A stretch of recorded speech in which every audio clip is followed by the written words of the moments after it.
A partir de este momento, comienza el horario de protección al corazón. La permanencia frente a la radio depende exclusivamente del cariño que cada uno se tenga. Les doy la bienvenida, les doy las buenas noches a este programa. Este programa que ideó Daniel Martínez y que, bueno, en este momento estoy yo. Soy Irigoyen, es mi nombre para los que no me conocen, para los que por ahí recién se enganchan.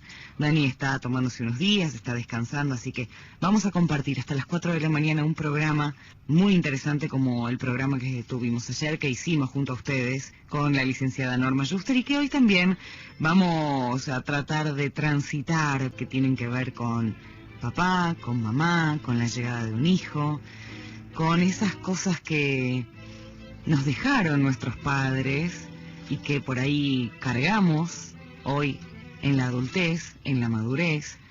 ¿Cómo las cargamos? ¿Por qué las cargamos? Pues las podemos cargar en forma feliz, contentos, acordándonos de nuestra infancia con una sonrisa, pero muchos no. Muchos cargan una mochila muy pesada de esa relación inicial con papá y mamá. Esos hijos que llegan deseados, esos hijos que mamá y papá proyectaron tener, esos hijos que llegan, bueno, llámenlo en forma accidental, sí, de alguna manera, esos hijos que llegan cuando esa pareja está casi por disolverse y creen que con la llegada de un hijo va a estar todo mucho mejor y va a unir a la pareja y va a ser como antes, como eran cuando éramos novios, esas marcas en nuestras vidas que nos dejan y que sentimos hoy, que nos dejan porque seguramente hay algo no resuelto de esa vincularidad primaria entre padre, madre e hijo. Uy, tantos temas surgen cuando hablamos de esto. Y para eso hemos convocado y hemos invitado a la licenciada Gabriela Rodríguez y al licenciado Fabián Mota. Ayer, escuchando un programa que hacían muy lindo, muy interesante con Norma, surgió muchas veces los oyentes, ¿no?, que se preguntaban: yo no entiendo por qué me pasa esto, yo no entiendo por qué ahora estoy con alguien violento, como que había partes de la historia que después, bueno, cuando vos y Norma le hacían una devolución podían entender y podían anudarla, ¿no? Entonces nos pareció con Fabián interesante acerca de estos lugares que tienen que ver en los vínculos, de estos lugares primarios, de estos primeros vínculos que nos van a marcar definitivamente y a lo largo de toda la vida, ¿no? Porque, bueno, son, como vos decías, las primeras marcas inevitables que nos suceden y que después, obviamente, algunas de ellas, si han sido dolorosas, se podrán revertir, se podrán elaborar, y otras quedarán, ¿no? Por eso vamos a tratar de hacer como un pantallazo de todos estos lugares, de estas tres funciones tan importantes que son padre, madre, hijo. Y bueno, la gente, obviamente los oyentes pueden llamar para preguntarnos lo que se les vaya ocurriendo, y si nosotros podemos orientarlos, mucho mejor, ¿no, Fabián? A mí me gustaría proponer a todos los oyentes que pensemos un segundo que cuando nacemos somos un ser recién aparecido, que no tiene ningún tipo de sensaciones, ni inteligencia, ni ninguna otra cuestión que nos sirva como herramienta propia. Y a partir de allí, el vínculo primario, el que tenemos con mamá, es el que empieza a marcar cuando estamos como un papel en blanco, cuando no tenemos ningún tipo de conocimiento todavía de nada. Y a partir de allí, de ese aprendizaje, suceden muchas cosas que después nos van a seguir pasando siempre. O sea que siempre pensemos que nuestro modo de vincularnos hoy día con las personas, con los amigos, con los seres queridos, con la gente del trabajo, con toda la gente en general, viene desde aquel antiguo aprendizaje que tuvimos cuando éramos niños en casa. Y bueno, si estamos conformes cómo nos va, macanudo. Ahora, si tenemos problemas con este modo de vinculación que tenemos hoy día, tendríamos que ir a tratar de ver qué pasó en nuestras primeras clases, ¿no? Para ver qué podemos corregir allí y solucionar lo que hoy nos molesta. ¿Qué es un vínculo primario? Bueno, justamente recién hacíamos referencia a ese tipo de vínculos, ¿no? A los primeros vínculos que uno empieza a establecer en la vida. Y si hablábamos de un recién nacido, también sería interesante que nos remontemos un poquitito más atrás, ¿no? A una pareja, a un hombre y una mujer que se supone que con una motivación amorosa resuelven de alguna manera reproducirse en la vida y dejar una huella definitiva en la vida y tener un hijo.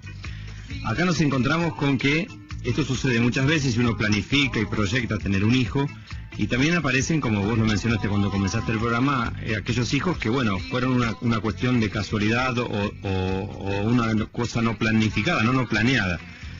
Y también acá hablamos siempre de un triángulo cuando estamos hablando de vínculos primarios, ¿no? Hablamos de papá, de mamá y de un niño. Estos vínculos que son los fundantes de toda la cuestión en el nacimiento de este chico y en lo que le va a deparar la vida de aquí en adelante.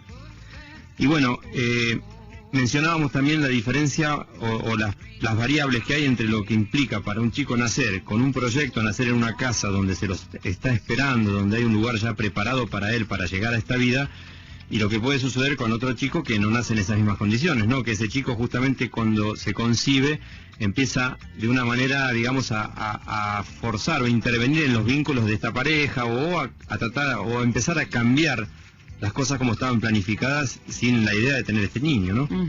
Claro, porque es muy importante que la pareja esté en el mejor de los casos como muy consolidada, ¿no? Afectivamente, emocionalmente, porque realmente un embarazo viene a ser muy movilizante, tanto para la mamá, para la mujer, que es la que lo va a llevar la que lo gesta, sí. Y para el varón. Y para este proyecto, como decía Fabián, que va a implicar obviamente muchos cambios en la vida de ellos dos. Entonces, ya estamos hablando de esto, estos serían los vínculos primarios. Acá hablamos como de la prehistoria, ¿no? La prehistoria de, como si fuera el mito familiar, ¿no? Lo que antecede a la aparición del bebé y al primer vínculo con la mamá, que es el amamantamiento, cuando ella lo sostiene, cuando lo mira, ¿no?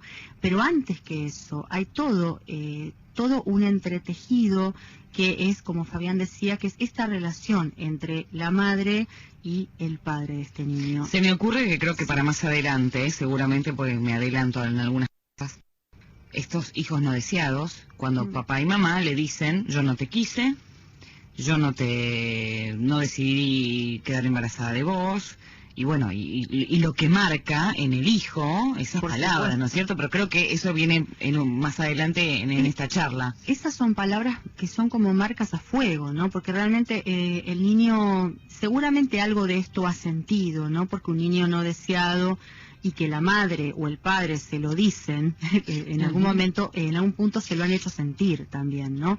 Entonces es como una confirmación de aquello que él vino sintiendo desde que nació, su no sentirse amado, ni deseado, ni querido, ni merecedor de afecto, ¿no? Ni por sus padres ni por nadie. A mí me gustaría recalcar esto que mencionaste, Gaby, de lo que es una pareja bien consolidada cuando proyecta tener un niño, ¿no? Porque también lo dijo Sor cuando comenzaba el programa, de aquellas parejas que piensan que cuando están atravesando alguna crisis compleja, el hijo es la solución. Estamos muy acostumbrados a ver esto, que se busca un hijo para tratar de que solucione un conflicto del cual justamente el hijo, la aparición de un hijo, hace conflictivas siempre las cosas. Si la pareja no está muy bien consolidada, la cosa tambalea, porque la presencia de un hijo, de un tercero que aparece allí, genera muchos movimientos y también hace reaparecer muchísimas cosas no resueltas en cualquiera de ambos dos padres, ¿no? O sea, en papá o mamá tienen cosas no resueltas de su infancia, de su historia familiar y de los vínculos primarios que ellos tuvieron con sus padres, y esta aparición de un nuevo ser revitaliza toda aquella problemática y la trae de vuelta al presente. Entonces, muy equivocadas aquellas parejas que piensan que cuando atraviesan un conflicto la forma de solucionarlo es tener un hijo. No hay peor solución que esa que plantean. Y una posición demasiado egoísta en este punto, ¿no? Porque es como que se deposita en esta criaturita, bueno, el porvenir de la pareja y claro, muchas veces para el salvador o la salvadora. El salvador, la salvadora, o esta necesidad narcisista de querer ser madre o querer ser padre, y bueno, no vamos a dejar de cumplir con esto porque no nos llevemos bien, ¿no? Entonces, por eso es tan importante que la gente pueda entender esto, ¿no? Que uno antes que padres ha sido hijo, ¿no? Y pueda entender a veces algunos avatares que han tenido nuestros padres, que quizá por ser hijos también los han tenido sus propios padres, ¿no? Que son cosas que no se van resolviendo en el tiempo, que se van reactualizando, pero que ningún hijo va a resolverle la vida a los padres. Esto es fundamental porque tanto uno como el otro de la pareja tiene una historia, ¿no? Son dos historias que se juntan, que se eligen, y como siempre decimos, ninguna elección es por casualidad. O sea, una mujer no elige por casualidad a un hombre que la va a abandonar cuando está embarazada, o que después no se va a hacer cargo de su hijo, hijo, no. Ni tampoco un hombre va a elegir a una mujer por casualidad que no le va a dar el lugar que él quiere tener al lado de su hijo, ¿no es cierto? También me quedé con esa frase que mencionaba Javi, de estos padres que en algún momento le comunican a sus hijos que ellos no quisieron tenerlo, ¿no? Como que es una cuestión proyectiva y le echan la responsabilidad y la culpa al chico por haber aparecido en la vida cuando ellos no se hacen cargo de su sexualidad, ¿no? Porque uno evidentemente puede manejar su sexualidad y no hacer las cosas de ese modo. Y no hay peor situación que escuchar esa frase. Dijiste una marca a fuego y realmente es una marca muy difícil de borrar, porque sentirse una persona no deseada, que bien también como vos decías, comparto, en que uno no se entera a partir de escuchar esa frase. Ese niño ya, cuando estaba en brazos de mamá, si es que tuvo la suerte de que mamá lo tenga en brazos, y cuando le dio el pecho, si es que tuvo la suerte que le dio el pecho, esa mamá no vibraba en consonancia con el niño, no había amor en ese gesto, no había una mirada cariñosa y placentera, porque ese chico justamente había venido a la vida para modificar la vida de este adulto que no se hizo cargo de su sexualidad y se vio compulsado a tener que situaciones cuando no las quería tener así. Pero desde ya que nunca el niño es responsable de esto, sino que el niño es un efecto de una responsabilidad de los adultos. O sea que esa es una frase durísima. Durísima. Por eso la situación cuando uno es grande, cuando decimos madurar, cuando decimos crecer, ¿no? Cuando vos decías Sol al principio, ya tiene que ver con nosotros mismos. A veces cuando estamos esperando, cuando somos adultos y estamos esperando a que venga mamá o a que venga papá a pedirnos disculpas o a decirnos qué es lo que pasó, estamos en una posición infantil, ¿no? Realmente estamos sintiéndonos infantilmente no responsables como cuando fuimos realmente de niños. Pero bueno, de niños los responsables son nuestros padres, de adultos ya lo somos nosotros, ¿no? Y por eso, y lo somos aquellos también que somos padres, ¿no? Para tratar de pensar y cotidianamente ejercer esta función que se aprende día a día, ¿no, Fabián? Sí, los niños vienen sin manual de instrucciones cuando llegan. Realmente qué pena, chicos, qué pena. Se aprende día a día. ¿Qué significa la madre? Como bien decíamos antes, y que vos aclaraste muy bien, ¿no? Con respecto al programa de ayer, esto de la maternidad y de la paternidad, vamos a hablar de funciones, ¿no? Que van mucho más allá de una cuestión de sangre o una cuestión biológica. En la mayoría de los casos, la función materna recae sobre la mujer gestante, ¿no? Pero en otros casos no. Y lo que vamos a hablar tiene que ver precisamente con esa función materna y luego después con la función paterna, ¿no?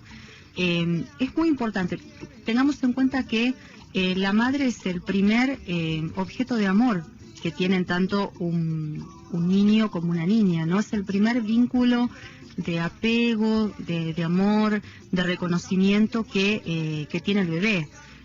Pensemos que el bebé vive durante 9 meses en la panza de la mamá y bueno, después cuando sale al mundo es ella la que lo va a recibir en los casos, ¿no? Es ella la que lo va a recibir y va a continuar un poco con este sostén que vino haciendo durante estos 9 meses de embarazo.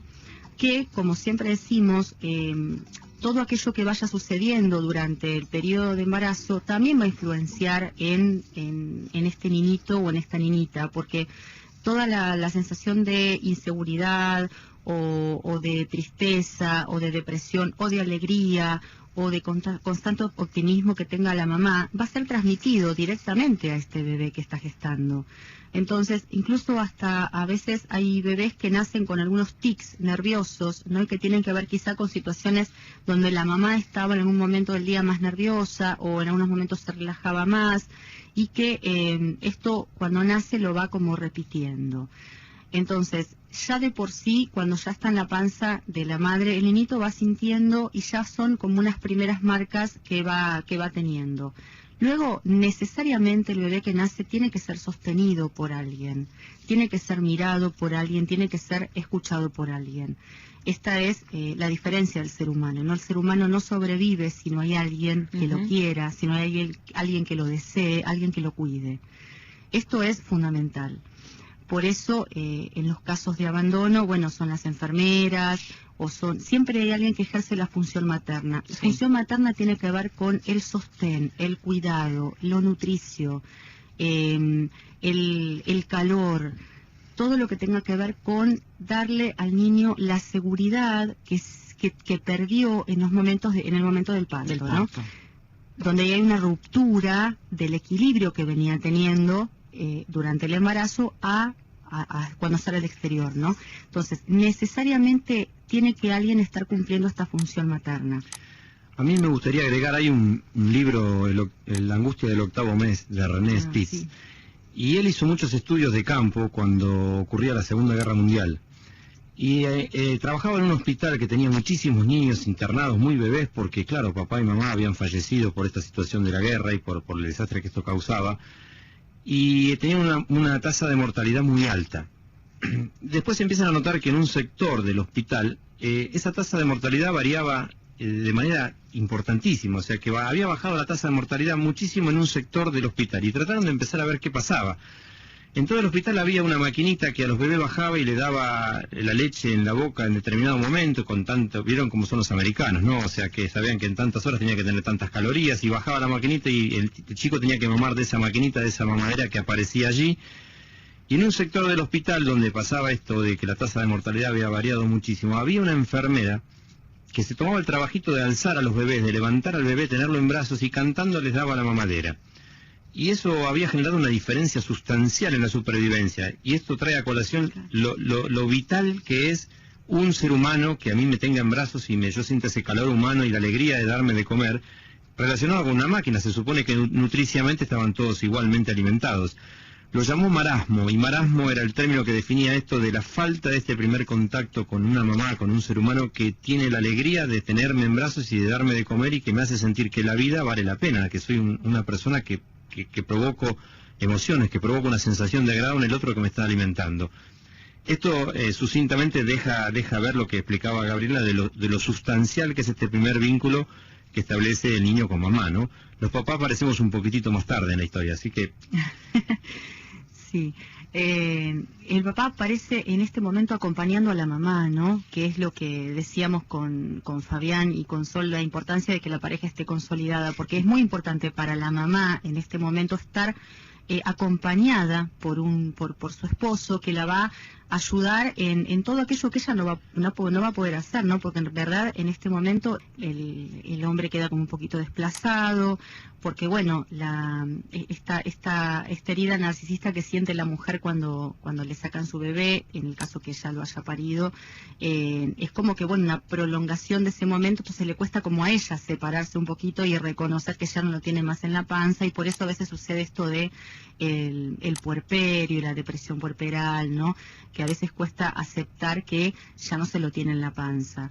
Y que es tan importante que el marido o su pareja esté acompañándola en este momento, ¿no? Y esto del sostén tiene que ver desde todo, y algo fundamental es la mirada, ¿no? También. Y esto que decía Fabián, el oído, ¿no? Esto que le hablen, la canción, las voces, las palabras. Ya los niñitos, los bebés ya empiezan a sentir las palabras. Quizá no saben mucho los significados, pero sí las sienten, ¿no? Palabras tiernas, sienten palabras que son caricias y sienten palabras que son golpes. Por eso... ¿La sienten ya desde la panza, Gaby? ¿Sienten todo desde la panza? Eso de que dicen, le pongo una canción y cuando nacen ellos la reconocen, les hablo y reconocen voces. ¿Es cierto esto? Eso es cierto, y vos fíjate que a veces reconocen mucho más la voz del papá que de la mamá, porque al papá lo escuchan como más nítido, en cambio la mamá la escuchan a través de, como si fuera el sonido de las olas, ¿no? Claro. O ciertas músicas, o ciertas voces que no les resultan extrañas, ¿no? Me ha pasado a atender mamás que estaban embarazadas y después que vienen sus niñitos y es como que conocieran la voz, ¿no? Entonces se parece mentira porque bueno, fueron 9 meses, ¿no? Entonces es como una voz que no les resulta extraña. Y estas son las primeras marcas y son necesarias para que el bebé pueda vivir. Esto que tiene que ver siempre anudado a un deseo, ¿no? Un deseo de esta madre o un deseo de esta persona que ejerza la función materna. Estos niñitos y se instalan en la vida a partir de un deseo que los ayude a atarse a la vida, más allá del de ellos mismos, ¿no? A mí me interesaría remarcar acá 2 puntos que tocaste. Uno de ellos es, no sé si ustedes notan que cuando las mamás están embarazadas, cuando se embarazan y cuando están cada vez más próximas a un parto, es como que están un poco más ajenas. un poco más con la cabeza ida, un poco más pavotonas en general. Parece que no se dan cuenta, que no escuchan, o que están en otra dimensión. Y es que se están preparando para esta comunicación con este bebé, que no va por los sentidos de la vista, del olfato, del oído, va por una vibración y por una secuencia diferente a lo que tenemos después como percepción, como órganos perceptivos. Y la mamá se está conectando con esa percepción de la vida, que vieron que la mamá entiende al bebé de una forma. Yo recuerdo que me daban a mi bebé recién nacido y uno le revisa si no se había hecho caca, si no tenía hambre, y a mí se me terminaba el libreto enseguida, porque uno no tiene ningún otro dato más. En cambio la mamá, no sé qué pasa, tiene alguna información o alguna vía de comunicación que es muy diferente y entiende a ese chico mágicamente. Y también me parece interesante para remarcar por lo que viene, lo que mencionaste del papá reforzando este vínculo, permitiendo que la mamá establezca un buen vínculo con el hijo, porque hace de protector, de proveedor, acompañando y haciendo que en casa reine la paz para que esta mamá se pueda comunicar con el chico. Y después más adelante la función de este padre va a cambiar bastante rotundamente, diría, porque si bien en un primer momento fortalece el vínculo con mamá, en algún momento va a tener que trabajar para romper ese vínculo pegajoso que establece mamá con ese niño. Y cuando ese papá a veces no cumple esa función, vamos a ver que después tenemos otro tipo de problemas con este vínculo que se genera entre mamá y el niño, ¿no? Acá tengo una pregunta. Nos escribe la doctora Patricia Singolani, que también es miembro del equipo de Buenas Compañías. Ella es ginecóloga. Está desde Bariloche escuchándonos. Un beso grande para la doc. Dice, a muchos de mis pacientes con enfermedades virales recurrentes, cuando les pregunto si saben si sus padres desearon tenerlos o vinieron por casualidad, el gran porcentaje contesta saber que no lo fueron.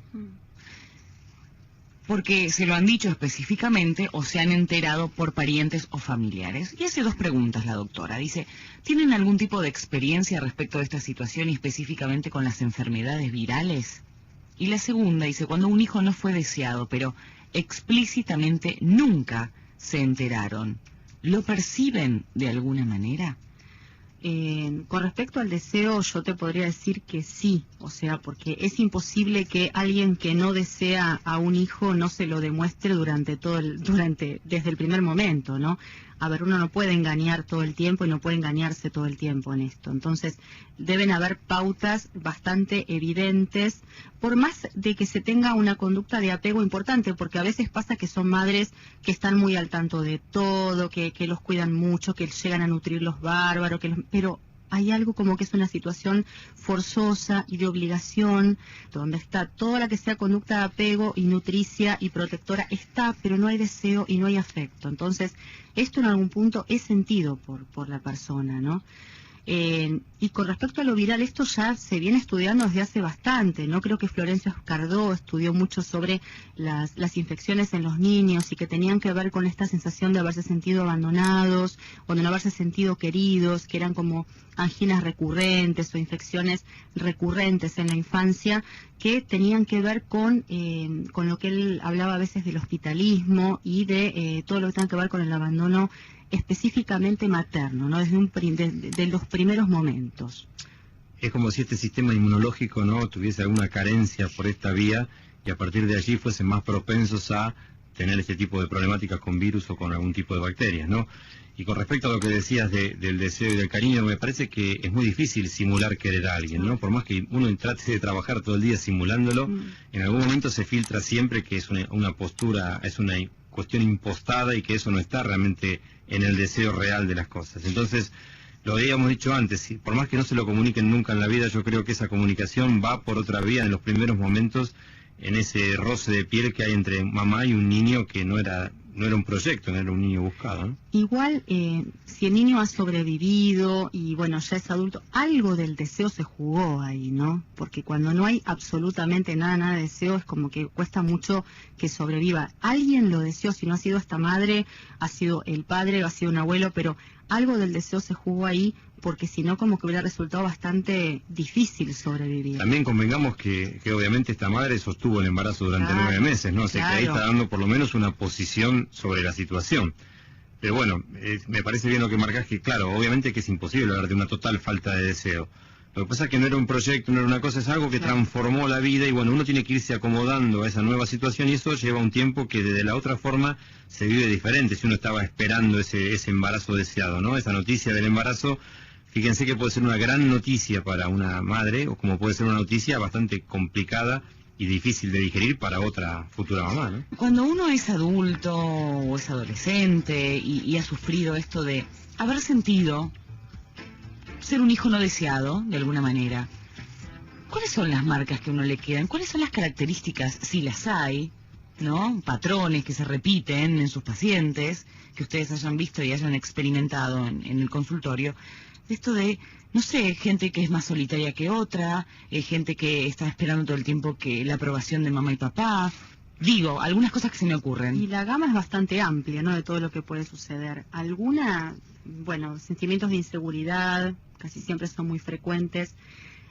Por sobre todas las cosas una muy baja autoestima, ¿no? Porque a la persona le cuesta mucho amarse, porque ella toma como parámetro este amor que siente que no le han podido tener, y si en algún punto no la quisieron o no lo quisieron es porque no se lo mereció, ahora no se lo merece. Por ejemplo, alguien llega al consultorio, ¿no? Y tiene esta baja autoestima y no sabe que fue un hijo no deseado. Entonces quizá ustedes le preguntan si sabe si fue deseado o no, porque es una característica de este tema, una marca que pudo haber quedado de bebé. Yo creo que llegás a esa conclusión por otras vías, pero llegás bastante rápido a esa conclusión, porque tal cual dice Gaby, yo me encuentro con muchos pacientes donde no se quieren, donde no se cuidan, donde la autoestima es muy baja y no hay pruebas racionales que justifiquen eso. Son gente que son muy exitosas en su trabajo, que en la vida les va bastante bien en muchos aspectos, y sin embargo tienen una sensación permanente de que no pueden, de que no son, de que no dan abasto, de que no alcanza.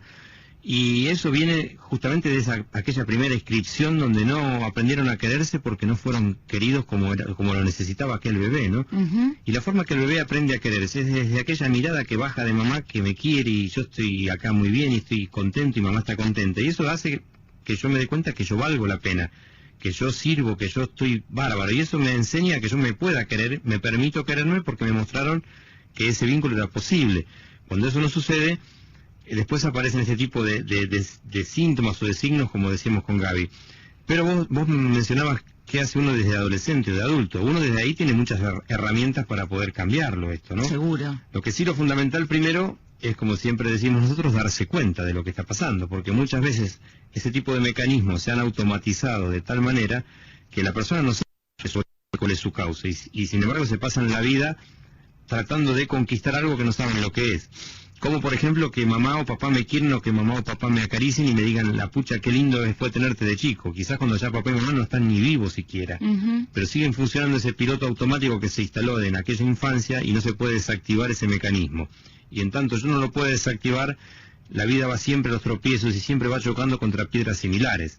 El camino primero está en darse cuenta y a partir de allí construir, digamos, un vínculo con uno mismo diferente al que se construyó en aquella vez. Cuando yo me refería, perdón Gaby, en la apertura de que, me había gustado esta frase de crecer hasta lograr la madurez, y cuando uno es maduro de alguna manera o es grande, ¿sí?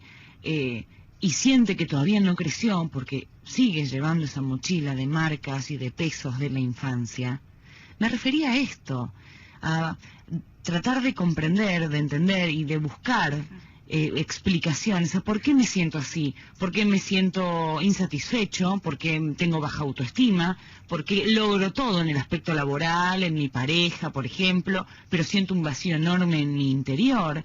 No, esto de sí, voy creciendo, tengo 40, 50, 30 años, pero me siento un nenito que no sé para dónde ir. Entonces, a esto me refería yo con esta frase de la canción que elegimos para esta semana. Por eso mi pregunta, ¿no? Quizá me lo dijeron, no te quería, no quería que nazcas, quizá nunca me lo dijeron, pero lo sentí en el momento de la concepción, o en el momento de que mamá se enteró que me tenía en su panza y no me quiso, y arrastro todas estas marcas y todos estos pesos, y los llevo de alguna manera en mi vida, y maravillosa la posibilidad de poder tratarlo en una terapia, pero el que no, maravilloso esto de el darse cuenta que decía Fabián, y maravilloso de que se puede, esto que se puede revertir, que muchos creen, no la mayoría, pero muchos creen, y por eso lo que yo me refería al comienzo, tratar de aportar de alguna manera a partir de este programa, esto de se pueden revertir estas cosas, se pueden modificar y uno puede crecer y vivir mucho mejor. sí, a esto me iba a referir antes, ¿no? Como que a veces suceden estas sensaciones de no ser querido, porque en verdad no se fue querido, no se fue deseado, pero a veces sí se fue querido y sí se fue deseado, pero este niño no lo sintió como que le bastara, como que no fue suficientemente querido como él hubiera sido querido, por situaciones específicas, y que a esto se refería Fabián cuando decir uno se da cuenta, empieza a ver su historia y va a traer qué fueron las situaciones que provocaron esto. Qué sé yo, por ejemplo, una mamá que nace el bebé, o que durante el embarazo fallece un ser muy querido, el padre, su madre, un marido, otro hijo. Son situaciones muy dolorosas que hacen que en algún punto esta mujer tenga que estar conectada con el bebé. El nacimiento de un hermano, por ejemplo, tempranamente, como al año o a los 2 añitos, hace que el hijo se sienta como desplazado, se sienta no querido, pero no es que la mamá no lo quiere, es como que tiene que repartir su atención entre los 2 hijos. Entonces es una sensación de que queda como instalada, que cuando en la adultez o en la adolescencia esto se revé, es ahí donde uno puede entender, bueno, no es que no fui querido, mi vieja hizo lo que pudo, y mi viejo hizo lo que pudo. Porque es fácil, ahora me toca a mí. Es fácil echar culpas. Yo bromeaba con ustedes siempre en producción. Digo, la culpa la tienen los padres que nos hacen pelota la vida, pero nada, está bueno darse cuenta porque es muy fácil decir, la culpa es de ellos, y por mí no hago nada, total, le doy el problema, le traslado el problema a ellos y no me hago cargo de mi problema, ¿no? También convengamos que, como decíamos al comienzo, bien lo que decía Gaby, que no es que deliberadamente tiene intención de no querer a su hijo, sino que tuvo una historia bastante conflictiva con su niñez, con su infancia, con el vínculo con su mamá, con su papá, y a partir de allí no logra ni expresar sus sentimientos, ni poder desenvolverse, porque quedó atada a aquella vieja problemática y no la pudo resolver. Y como decía antes también Gabela, justamente este embarazo le refrescó toda aquella problemática y está envuelta en un problema bastante grande como para poder dedicarse plenamente a ese hijo. Entonces, desde ya que estimamos que siempre mamá y papá hacen lo que pueden, no que hacen una cosa que esté mal hecha porque hay intención de hacer algo mal, sino que sale como sale porque hay toda una historia detrás que también quizás condiciona esta nueva historia que está sucediendo ahora, ¿no? Claro, hay que ver papá y mamá también qué historia detrás traen, ¿no? Para ser como son, como papá y mamá. Tengo a alguien en línea. Hola, buenas noches. ¿Qué tal? Buenas noches. ¿Cómo te va? Bien, ¿cómo estás? Muy bien, ¿vos? ¿Cómo te llamas? Bien, Andrés, soy de Río Cuarto, hemos hablado alguna vez. Ay, Andrés de Río Cuarto, ¿cómo estás? Bien, ¿me recordás? Te recuerdo, algo te recuerda, aparte sos de Río Cuarto de mis pagos casi. Y sí, tu padre de ahí jugaba. Exactamente, te no reclara, Andrés. ¿Se escucha la radio en Río Cuarto o la escuchas por internet? Yo estoy en COA, en Buenos Aires. Ah, estás en Buenos Aires, pero naciste allá. Sí, me fui a los 22 años. Estuve hace poquito, vine hace 15 días. Ah, más o menos, 10 días. Calorcito, ¿no? Sí, buena cerveza, buen vino, buenas pibas. Ahí está. Bueno, Andrés, 53. 53 años, bien. Sí. ¿Qué te trae el tema de hoy, Andrés? Bueno, es un tema que va muy parejo a mi vida, porque fui abandonado por mi padre cuando tenía 11 años, después de haber tenido una vida serio hijo único todos los 8 años, y quedé con mi madre, pasé a vivir una vida de muchas carencias, y crié a mis 2 hermanos. ¿Vos criaste a tus 2 hermanos? Crié a mis 2 hermanos, bueno, mi madre se enfermó, estuvo muy mal en cuanto... tuvo problemas psicológicos muy graves, se convirtió en una persona muy agresiva, muy mala. O sea, me convertí en el filtro entre mis hermanos y ella, o sea que yo recibí todo su malestar que tuvo, ¿no? Por decirlo de alguna manera, con la vida. Y fue una persona muy cruel, pero bueno, estaba muy equivocada, muy enferma seguramente. Me llevó años poder aceptarlo, pero bueno, quizá hizo lo que pudo hacer, lo que tuvo a su alcance, pero... el tema es que yo tardé 50 años en darme cuenta de eso, y eso me llevó a vivir una vida bastante profunda, ¿no? Porque cuando mis hermanos crecieron yo me fui a dedo a Brasil, a Río de Janeiro, terminé viviendo en Londres, después me fui a China, estuve en Rusia, en la India, en África, y bueno, he vivido en diferentes partes, siempre volvía. Sí. Confiando esperar encontrar otra cosa, pero era lo mismo, entonces regresaba. ¿Y vos creías crees que viajabas en una forma de escape a esta situación? Claro, estaba fuera de lo que estaba dentro mío, ¿no? No tenía la capacidad como para, en ese momento, tener una gran rebeldía seguramente, como para no poder rescatarme lo que había sucedido, lo que sucedía. Después en ese interín, yo tuve un hijo y bueno, ya volví a Argentina, me quedé en Buenos Aires en el año 92. Y tal es así que mi madre muere en el 97 y yo tuve un tiempo que no me dejaban ver a mi hijo. Sí. Y el día que vuelvo a ver a mi hijo, a través de un abogado, ese día falleció mi madre. Viajó a Río Cuarto y la dejé en el cajón sin velarla y me vine a ver a mi hijo. O sea, creo que eso es bastante... refleja bastante bien el tema, ¿no? Pero así todo, fue una buena madre, fue una buena maestra, porque me enseñó todo lo que yo no debía hacer en la vida, ¿no? A ver, los profesionales del equipo te están escuchando. Andrés, si querés hacer una pregunta. Chicos, ustedes si quieren preguntarle algo a Andrés. El tema es que yo creo que me traí muy bien su discurso, ¿no? Que no servía. Una persona que me boicoteo y me... Ahí está. Claro, totalmente. ¿Ella te decía que no servías? Permanentemente, absolutamente. Me ataba, me tiraba agua caliente, bueno, toda lindura, ¿no? O sea que, claro, había agresiones por parte de ella, físicas, sí, pero y, fue muy, claro, pero era muy especial en el tema, una persona muy culta, muy instruida. Yo soy escritor, entonces mi amor a la literatura y el cine viene a partir de ella, sobre todo por los escritores irlandeses. Mi madre era hija de irlandeses, entonces era muy refinada, ¿no? Muy refinada, pero bastante cruel, muy cruel. Gaby, hola Andrés, ¿cómo estás? Hola, ¿qué tal? ¿Qué tal? Sí, estaba escuchando acá, junto con Fabián, lo que vos contabas. Sí. ¿Ella empezó a maltratarte después que falleció tu papá, o siempre había sido así? No, era un germen que yo tenía, claro, yo lo supe después que investigué, sabía un poco de su vida. Mi padre hace muy poco también, ¿no? Ella perdió el padre cuando tenía 5 años y siempre tuvo problemas de carácter. Se ve que cuando eclosionó eso, ella terminó de manifestarlo, ¿no? Claro. Yo me quedé pensando esto que vos después, que cuando tus hermanos se fueron, vos te fuiste de un país para el otro, ¿no? Y siempre volvías, decías. Sí. Era como aquello que no pudiste hacer de niño, ¿no? Esto como que tu papá te abandonó y te dejó al lado de tu vieja cuidando a tus hermanos, como que medio al no poder zafar de este lugar en ese momento porque eras un niño, medio como que por rebeldía lo has hecho ahora de adulto, ¿no? Me voy de un lado para el otro como una forma de, a ver si separándome o alejándome, logro separarme. Claro, yo lo emparentaba un poco con la falta de responsabilidad, que siempre me acusaron de eso, pero creo que como yo siempre tuve obligaciones, nunca tuve derechos. ¿Nunca fuiste niño?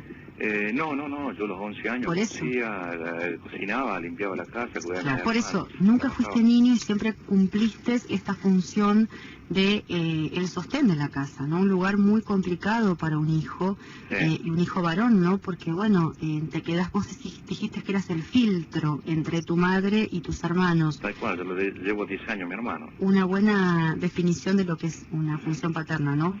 ¿No, Fabián? Buenas noches, Andrés, ¿cómo estás? Hola, ¿qué tal? ¿Cómo te va? Andrés, una consulta, y hasta estos 11 años que papá los abandona, ¿cómo era el vínculo tuyo con mamá de más niño? ¿Te acordás algo de eso? Sí, recuerdo algunas cosas. Era una persona muy intransigente. Por ejemplo, yo recuerdo cuando ella falleció, que yo me quedé, porque mi hermano, por ejemplo, más chico, es muy fuerte por fuera, pero débil por dentro. Y mi hermana, es una persona muy especial también. Ninguno salió indemne de eso, ¿no? Obviamente. Y yo me acuerdo, me quedé con ella en la morgue y le dije, como nunca en mi vida me diste un beso, ahora yo te voy a dar un beso. Fue la primera vez que le di un beso a mi madre. Ella jamás me besó. O sea, lo digo así, ¿no?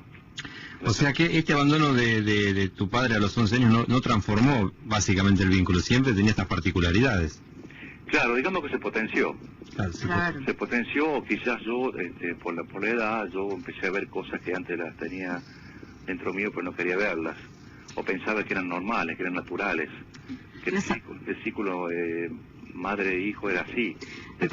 Sí, perdón. Lo que pasa que, era una simbiosis bastante bastante cruel, ¿no? Porque precisamente estabas ocupando un lugar donde tanto vos como tu mamá sabían que no era un lugar sano. A pesar ella de sus dificultades psiquiátricas y todo, a ver, es un lugar intolerable para un hijo. Entonces, este amor se transforma en ambivalente, ¿no? Este amor-odio, estoy ocupando un lugar que no me corresponde, no puedo ser yo mismo, y bueno, y las demandas de ella también a este lugar. Ella por un lado te decía que eras un inútil, pero por el otro te necesitó.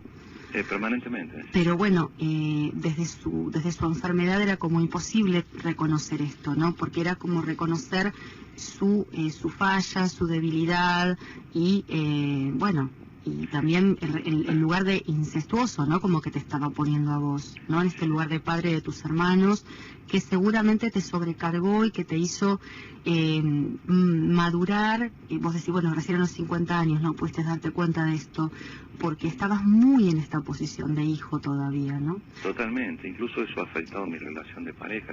Seguro.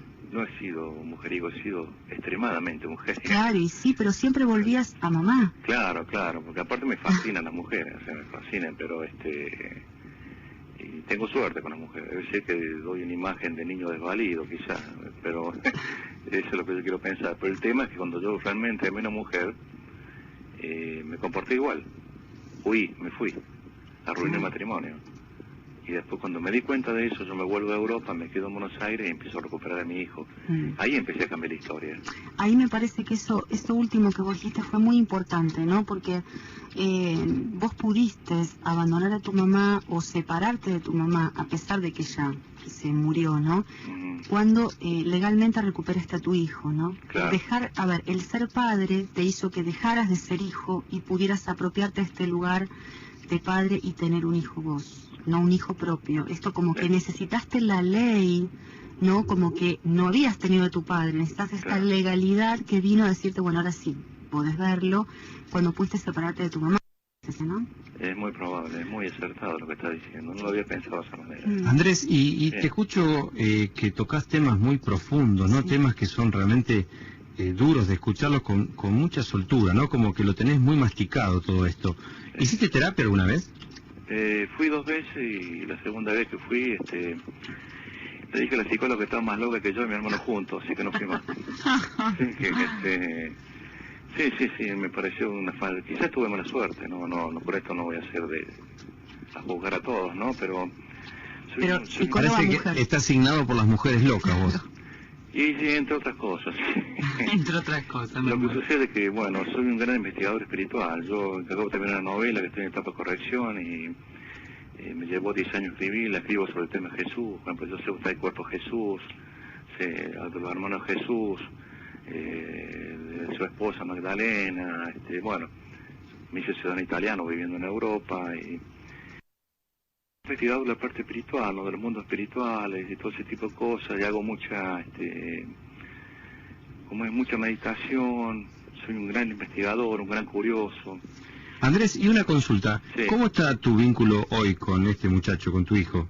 Excelente. ¿Está bien? ¿Lo pudiste reconstruir esto? ¿18 años tiene tu hijo ahora? 19 tiene. 19. 19 alemana. La madre es alemana, pero vive acá en Buenos Aires.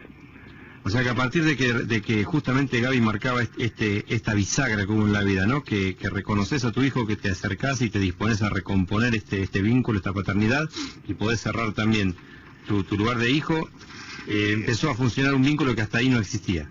Sí, lo que tienen que cerrar ahora, que es lo que me tiene mal, es que yo me boicoteo, no logro tener nada mío, ¿me explico? Estoy dependiendo de otra persona y yo no quiero depender más. Bueno, Andrés, yo te daría un consejo y como para que vayamos cerrando, ¿por qué no probás de hacer terapia con un hombre, con un varón? Le iba a decir exactamente lo mismo. Sí, es probable. Y eso quizás te dé el impulso final para cerrar toda esta cuestión que la tenés resuelta a medias y quizás le pegás el broche final y la resolvés y dejás de boicotearte. Es lo que deseo, darle un corte final, un corte. Y bueno, dale, ponete en marcha, che, dale. ¿Sí? ¿Te parece? Pero ¿cómo no? Sí, por la parte tengo un carácter de mierda, soy cordobés, sería me agarró trompada. Sí, bueno, Andrés. Bueno, pero iba a estar el terapeuta, el psicólogo varón para acompañarte en ese punto, ¿no? Me parece que ya sé, Andrés, pero cosas que lo que te dijo Fabián es exactamente lo que yo te iba a sugerir, porque vos dijiste, quizá tuve mala suerte, ¿no? En esto de la psicóloga. Y uno, a ver, cuando uno no funciona con alguien y quiere, busca otras personas, otros terapeutas. Sí, yo creo que la mala suerte es lo residual de lo que está bien planificado. A ver, lo tuyo es, no tenés resuelta un poco tu relación con tu madre, entonces quizá te puede ayudar mucho un terapeuta varón, porque una terapeuta mujer, quizá vos te pone con esta situación rebelde y vas a querer huir aún cuando ella te diga algunas cosas que te peguen en el centro, ¿no? Me parece muy acertado, sí. Entonces, bueno, pero de todas formas fue importante este viraje que vos has hecho en tu vida cuando vino la ley. Acá tenés que hablar mucho acerca de tu madre, pero también incluir a una figura masculina que te oriente desde la palabra también, porque te quedaste como pendiente de esta ley, ¿no? Y vos sabés que ahora que me estás mencionando esto, me estoy dando cuenta de que yo a mi padre no le tengo ningún tipo de pensamiento negativo, al contrario, a pesar que también me humilló y toda una serie de cosas, y más hacia mi madre. Y yo sé que, bueno, el pasado está, ya no lo vuelve. Sí. O sea, el que mira para atrás y entra en una selva, si no ve adelante, se pierde, es muy simple. Claro, porque tu agresión pasa por ahí, ¿no? Por eso ninguna mujer te conforma, por eso esta cosa de elegir todo el tiempo. Hablaríamos semana de eso. Entonces, por eso me parece bueno el terapeuta varón. Después nos contás si querés. Andrés, te mando un beso enorme y muchas gracias por compartir esta historia con nosotros. Al contrario, muchísimas gracias. Un besito grande. Un beso a Río Cuarto. Gracias. Chau. Bien, Juan, nos vamos a la tanda y cuando volvemos tengo mensajes de texto al 33133 y la palabra buenas. Cuando vengo tenemos mensajitos de voz al 453-570-70.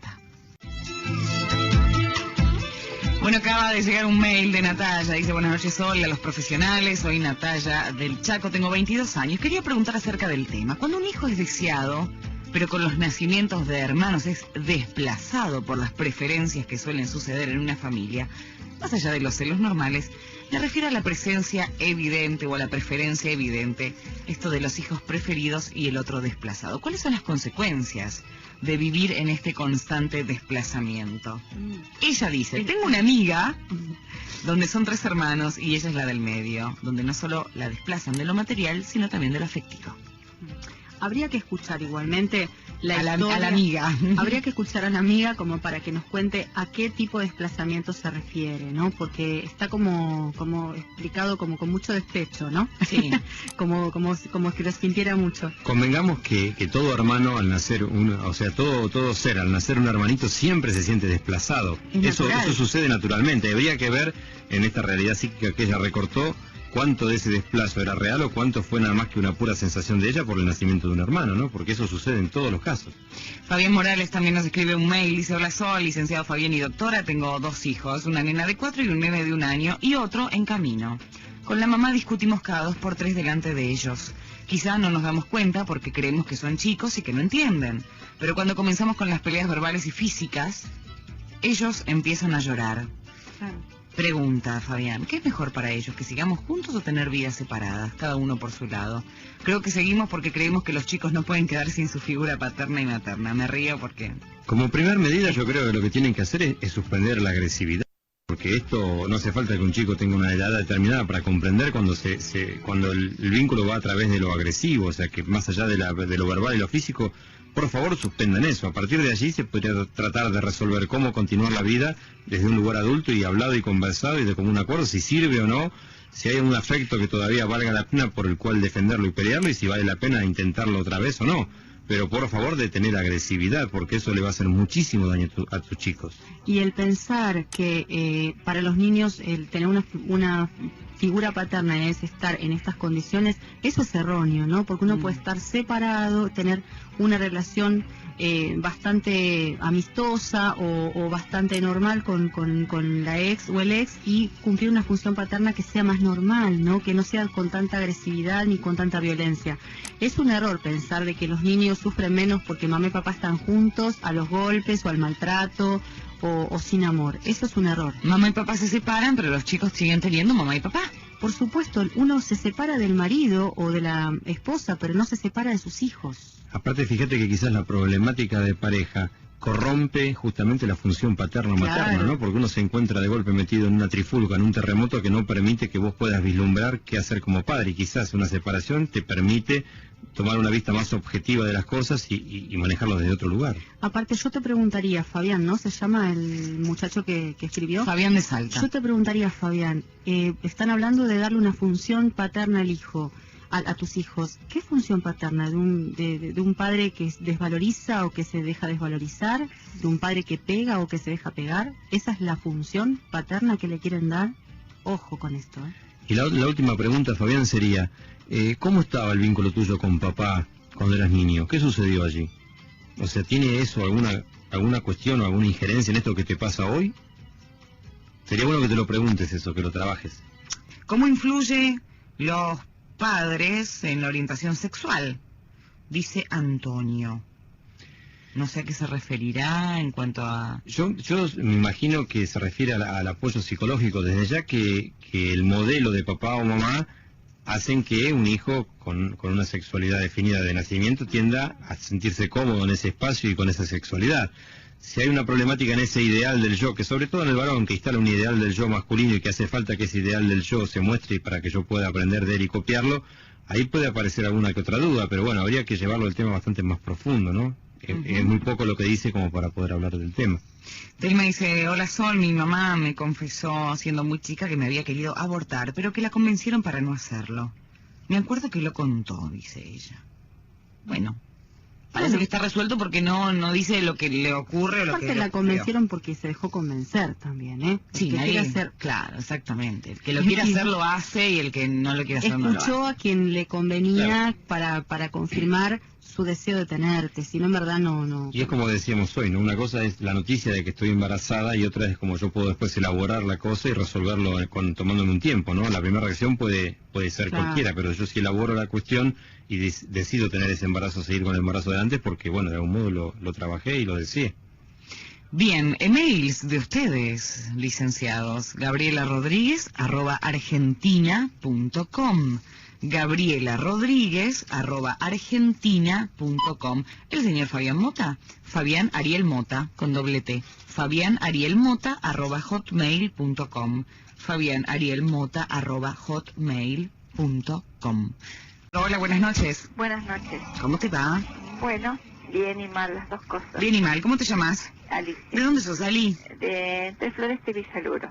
¿Y hace cuánto que escuchamos Buenas Compañías? Hace muchísimo. Muchísimos años. Sí. ¿Y cómo llegaste al programa hace muchísimos años? Buscando la soledad que vivo, alguien en quien... Alguien que te hable. Que me identificaba en muchas cosas. Y me hacía muy bien escucharlo a Daniel. Ujú. Y bueno, a raíz de ahí empecé a escucharlo todas las noches y a esperarlo Sí. para escuchar los problemas de los demás te vuelvo a repetir, muchas veces me identifiqué. Seguro, seguro. ¿Qué edad tenés? Esta vez más que tengo 60 años. 60 años. Esta vez más que nunca. ¿Por qué? A ver, contame, Ali. Bueno, yo soy única hija, Ujú. nací de un buen matrimonio, de un buen padre, pero una madre que nunca quiso tener hijos, la cual nació de un buen matrimonio también ella, fue la de 6 hijos, la del medio, Sí. nunca se adaptó a sus hermanas, siempre buscó peleas entre las hermanas, y cuando se casó, después de los 11 meses nací yo, pero yo no quería tener hijos. ¿Y cómo te enteraste que ella no quería tener hijos? ¿Te lo dijo? Por las hermanas. Ah, tus tías te lo contaron. Y aparte, desde que vine al mundo, creo que lo primero que recuerdo de mi vida es maldecirme por haber nacido. Ajá. Tenía mal carácter, se peleaba con todo el mundo y me decía que por culpa mía no se separaba de mi padre, que era un Ujú. hombre muy bueno, Sí. y me maldecía por haber nacido y me decía cosas peores. ¿Y tu padre?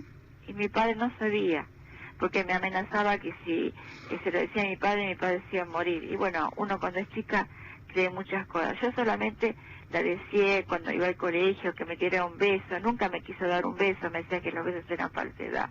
Ujú. Y bueno, traté de ser buena alumna, buena hija, Sí. y nunca hice nada malo, siempre obedecí, me casé virgen, Después de mí abortó 3 hijos.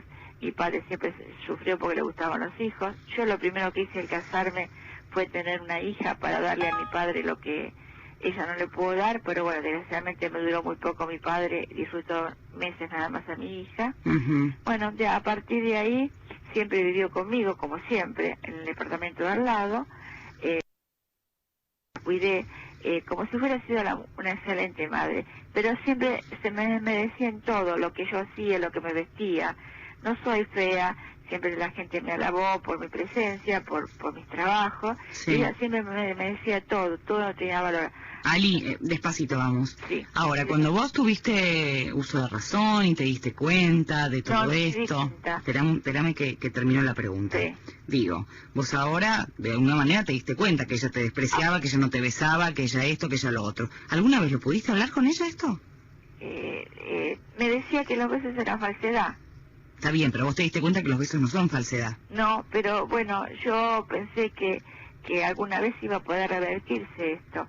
Y yo nunca me separé, siempre vivía al lado de un departamento al lado de ella, siempre estuve, nunca la abandoné porque se quedó viuda joven y siempre la mantuve a mi lado, cuidándola, haciendo todo lo que mejor podía. Me separé, seguí estando con ella y con mis hijas. A mis hijas traté de darle todo lo contrario que ella no me dio a mí, mucho amor, mucha contención, todo demostrarle lo que yo tanto deseé, porque siempre eso lo decía, a pesar de que todavía. Y bueno, hace como 15 años atrás tuve un cáncer de pecho, no fue gran cosa, agarrado a tiempo, y cuando la persona que estaba al lado de mi cama dijo, pobrecita, tan joven con esa enfermedad, ella le contestó, Dios sabe lo que hace, a mí no me lo olvido más. Y cuando el médico se acercó y dijo, por suerte, lo principal, está todo bien, dijo, ¿cuándo voy a poder agarrar la escoba? Me dolió muchísimo. Era cuando recién empezaba a caminar. Y después le agarró el mal de Alzheimer, la traje, me mudé, la traje a vivir al lado mío, la cuidé. Cuando yo no pude más, que tuve que internarla por su enfermedad, la puse en el mejor geriátrico, a 6 cuadras de casa, la iba a ver todos los días. Me desesperé por verla que cada vez se empeoraba, y yo lo único que le decía, mamá te quiero, pero yo últimamente no me entendía. Sí. Y bueno, hasta que vi su último suspiro.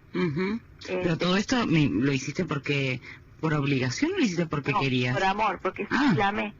Perfecto. Siempre necesité. Yo necesité mi madre porque era mi madre, porque yo creía hasta los 14 años que era adoptiva. Hasta que la hermana me mostró fotos y me confirmó su hermana, que para mí fue mi madre, que no, que yo fui una hija de ella, y me mostraba las fotos de embarazo de ella y todo. Ahí supe que sí era la hija. Bueno, pero yo siempre traté de darle lo mejor y que ella me reconociera, y nunca me reconoció. Hasta en su peor enfermedad, que fue muy triste los 3 últimos años, me desesperé agarrándola y tratando no se sabía cómo era todo el proceso.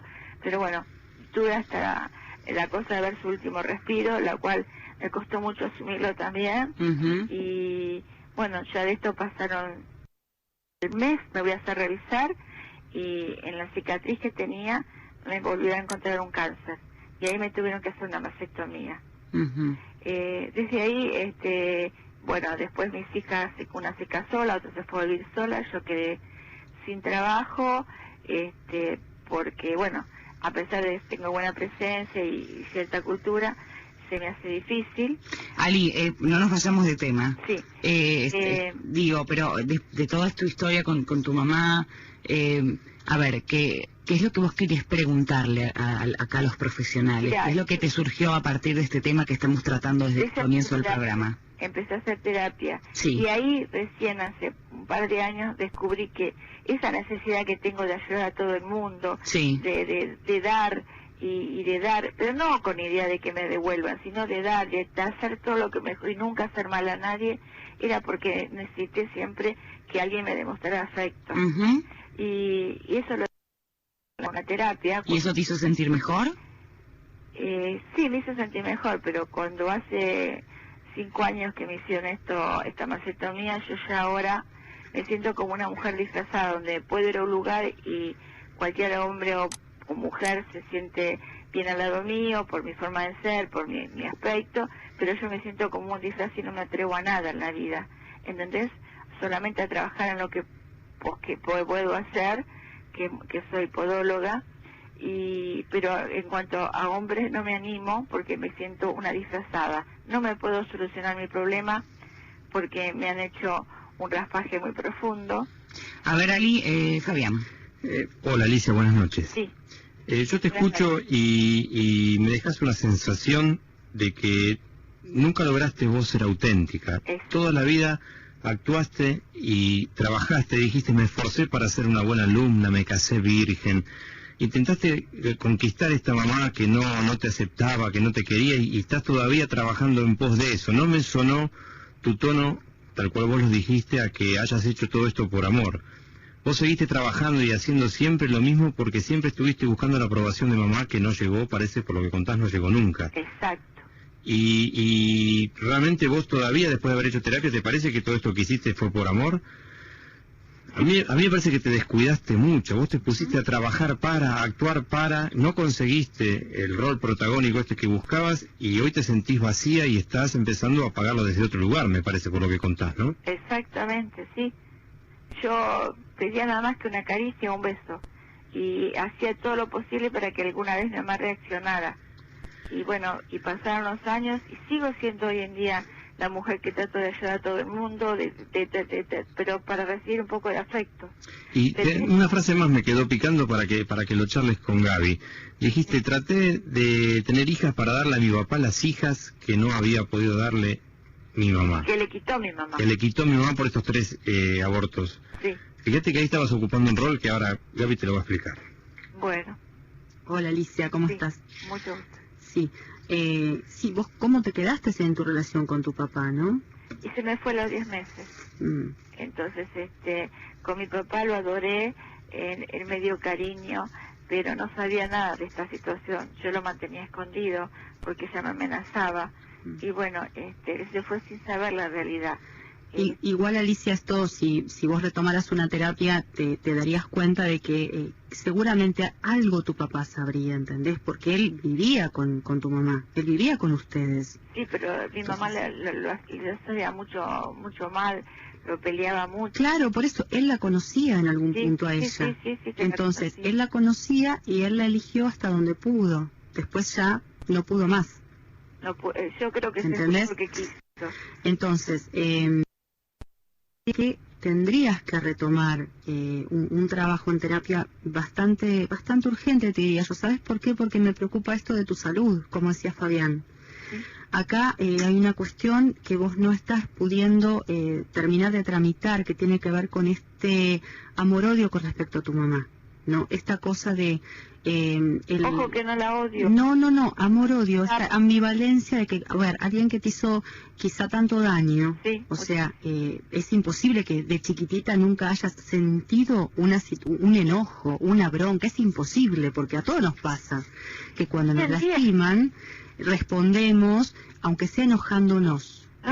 Yo al contrario, trataba de demostrarle y veía a las demás mamás como eran con los chicos, con sus nenas, con mis compañeritas, y yo no lo tenía todo eso, entonces trataba de hacer lo mejor posible. Por eso te digo, Alicia, vos no pudiste, ni siquiera de chiquitita, demostrar ningún tipo de enojo, entonces todo eso vos te lo comiste, vos te lo volcaste para vos misma y para tu cuerpo, y es lo que te está carcomiendo ahora. Entonces, a ver, ya tuviste un problema de salud bastante importante. Bueno, me parece que tenés que ponerte a trabajar urgente con todo esto para empezar a sentir las emociones, pero lo más puras posibles, sin disfrazarlas. Yo me quedé con esta palabra tuya, disfraz, ¿no? Y esto de amor, pará, porque a veces uno disfraza las emociones para resultarles más tolerables. Creo que no me interpretaste. Yo me disfrazo en el sentido de que me he visto bien, me arreglo bien. Yo te interpreté perfectamente. Esto de que yo me disfrazo de que estoy bien, pero estoy mal. Y así todo. Yo disfrazo una sensación de amor cuando en verdad hay mucho dolor, mucha rabia, mucho enojo, tanto con mamá como con papá. Y esto son cosas que despacito las vas a tener que ir viendo. Para ir hace falta que vayas por la vida haciendo el bien a todo el mundo, ni tratando de que todo el mundo te quiera. Hay gente que te va a querer, hay otros que no, hay gente que van a aceptar como pensás, otros que no, y vos vas a tener que posicionarte y quererte vos, respetarte vos, cuidarte vos, más allá de lo que digan los otros. Ya dejar de poner en los demás a mamá como aprobándote o desaprobándote.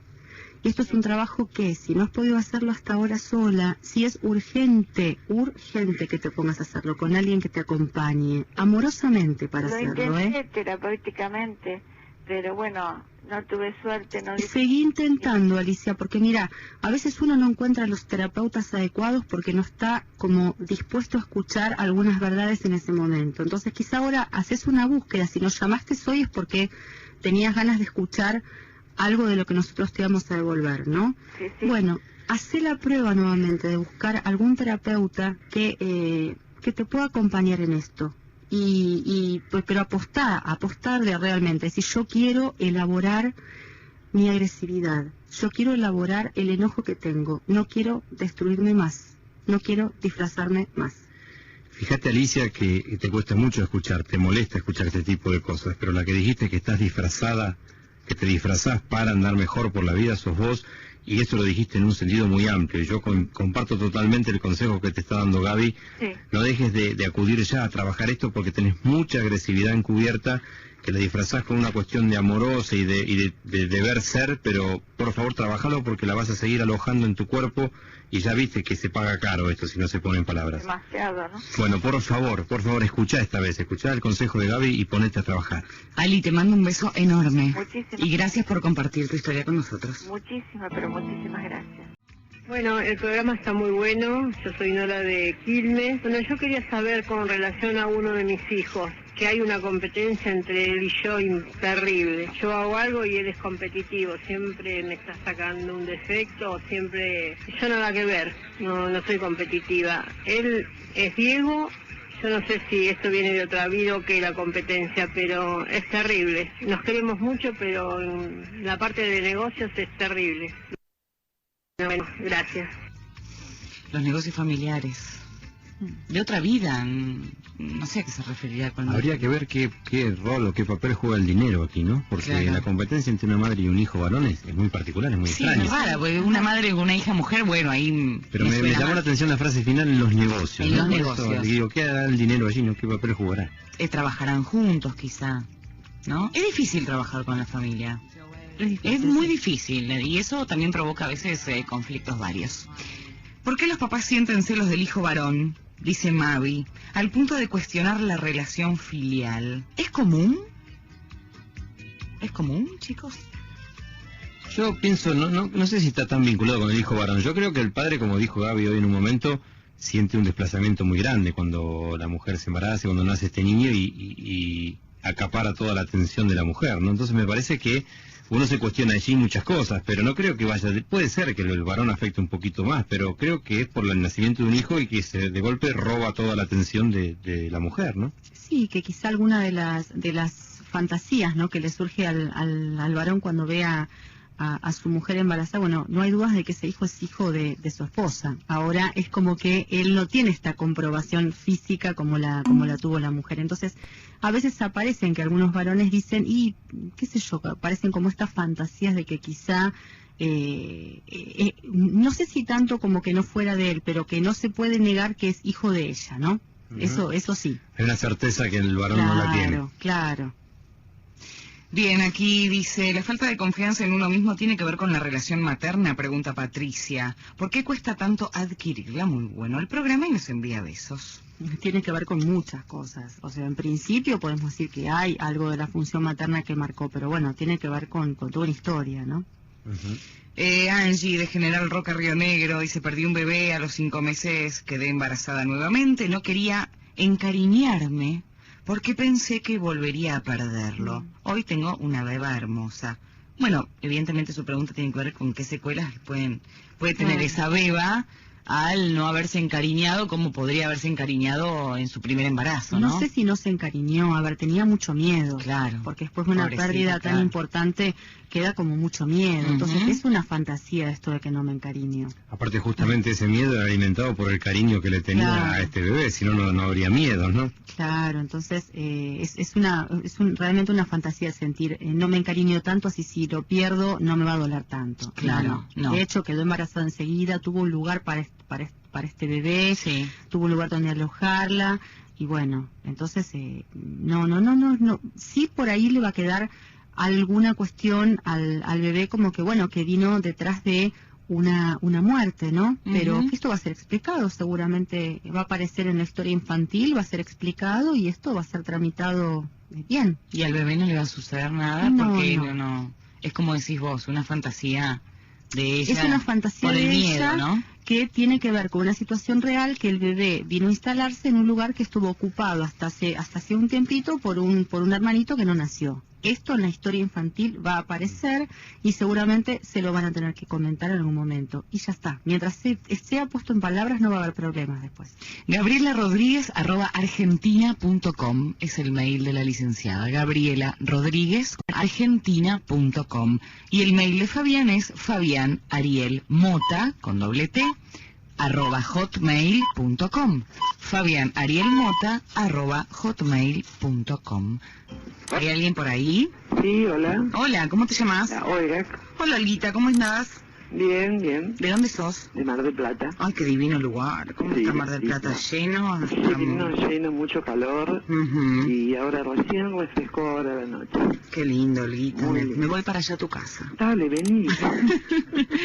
¿Cuántos años tenés, Olga? 54. Bueno, Olga, ¿qué te trae en este tema de hoy? Bueno, te cuento desde el principio. Dale. Yo me hice de novio a los 35 años, más o menos, con el papá de mi nena. Sí. Cuando teníamos relaciones, obvio, quedé embarazada. Cuando le dije que estaba embarazada, como todo hombre, empezó a decir, bueno, vos no te cuidaste. Obvio que él sabía que yo ya no estaba cuidando, demasiado grande, tenía 39 años. Ujú.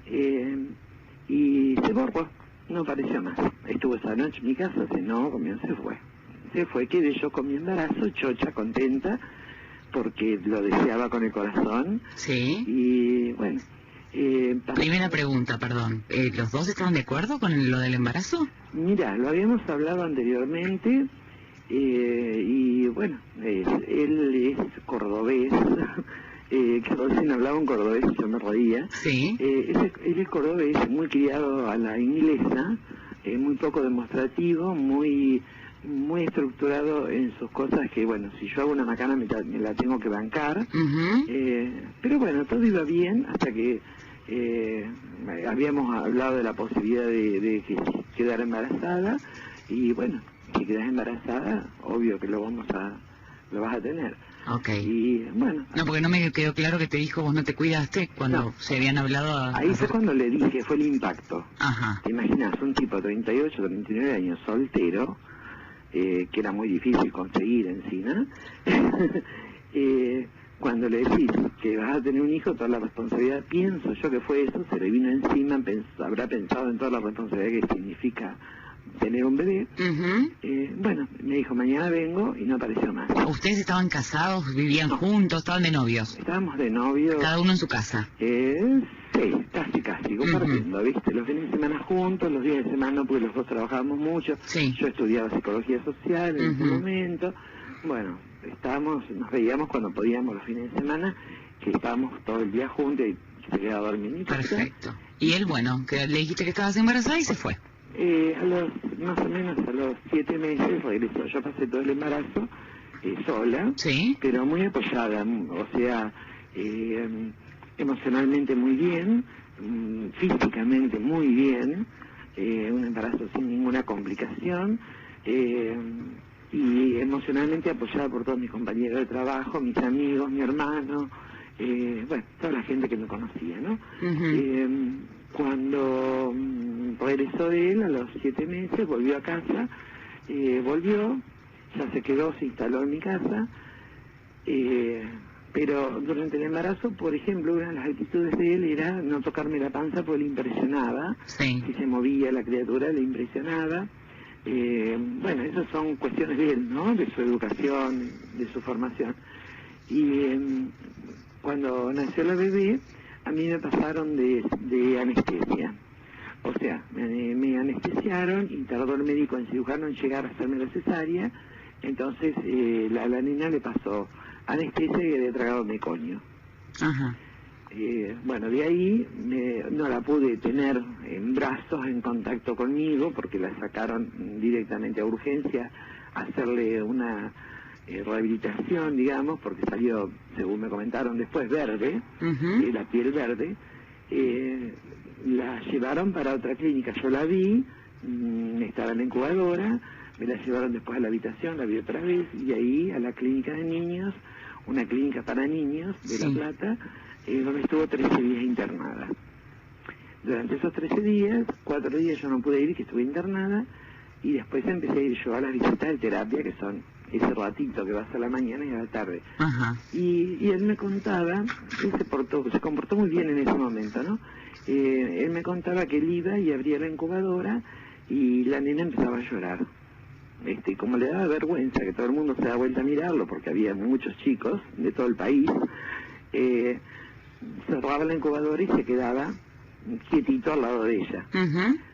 El cuarto día que a mí me dan el alta, yo voy a visitarla, abro la incubadora, meto las manos, la acaricio, porque yo le decía, hablale, acariciala, claro. Tener contacto con ella porque ella lo necesita, y bueno, pero no me animo, me da vergüenza.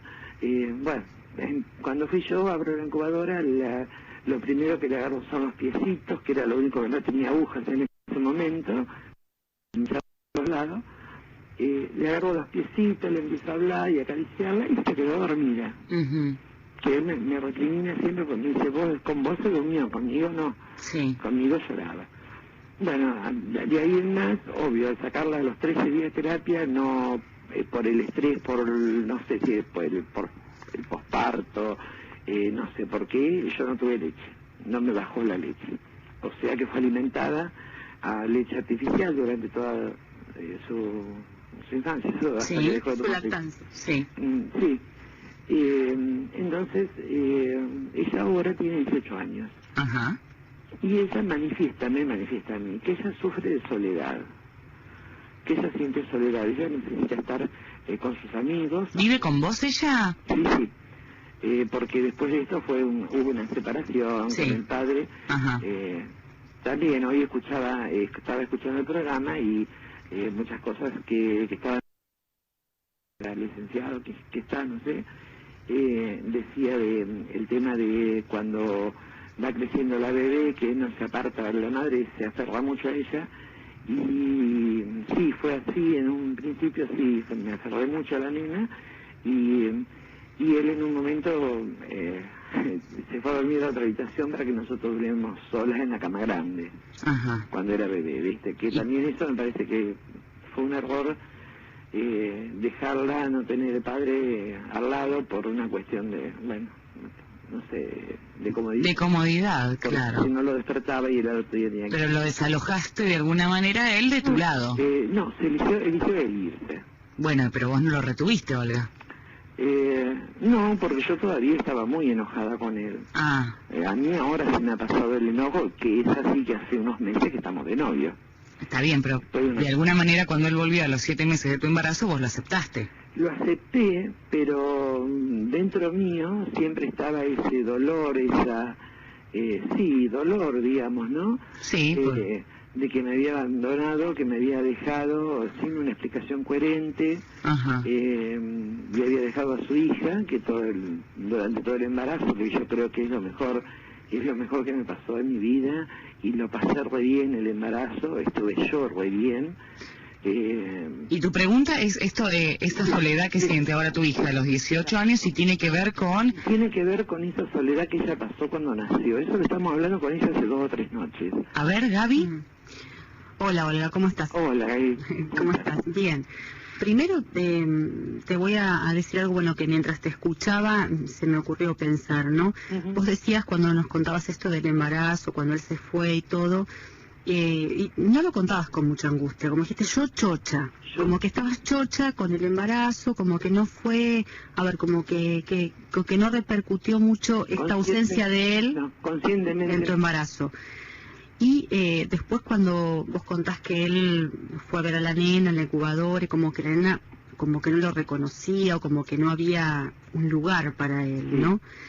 Se me hace que vos tampoco se lo diste ese lugar. Me parece que no se lo diste interiormente a él. Como que está bien, fue una decisión de los dos tener el hijo y todo, pero se me hace como que fue más tu propia necesidad, tu propio deseo y tenerlo y sin necesariamente que él estuviera con vos. Como que no había lugar para este hombre en tu vida, por ende tampoco iba a haber mucho lugar para que esta niñita lo reconozca, porque la que le muestra al padre, al hijo, somos nosotras las mujeres. Este es tu papá, y puede ser el papá verdadero, puede ser el no verdadero, puede ser nosotras las mujeres somos que decimos, este es tu padre. Pero si nosotras, o si la mujer no dio un lugar a este hombre durante el embarazo, tampoco se lo va a dar después. No, durante el embarazo no, porque no estuvo.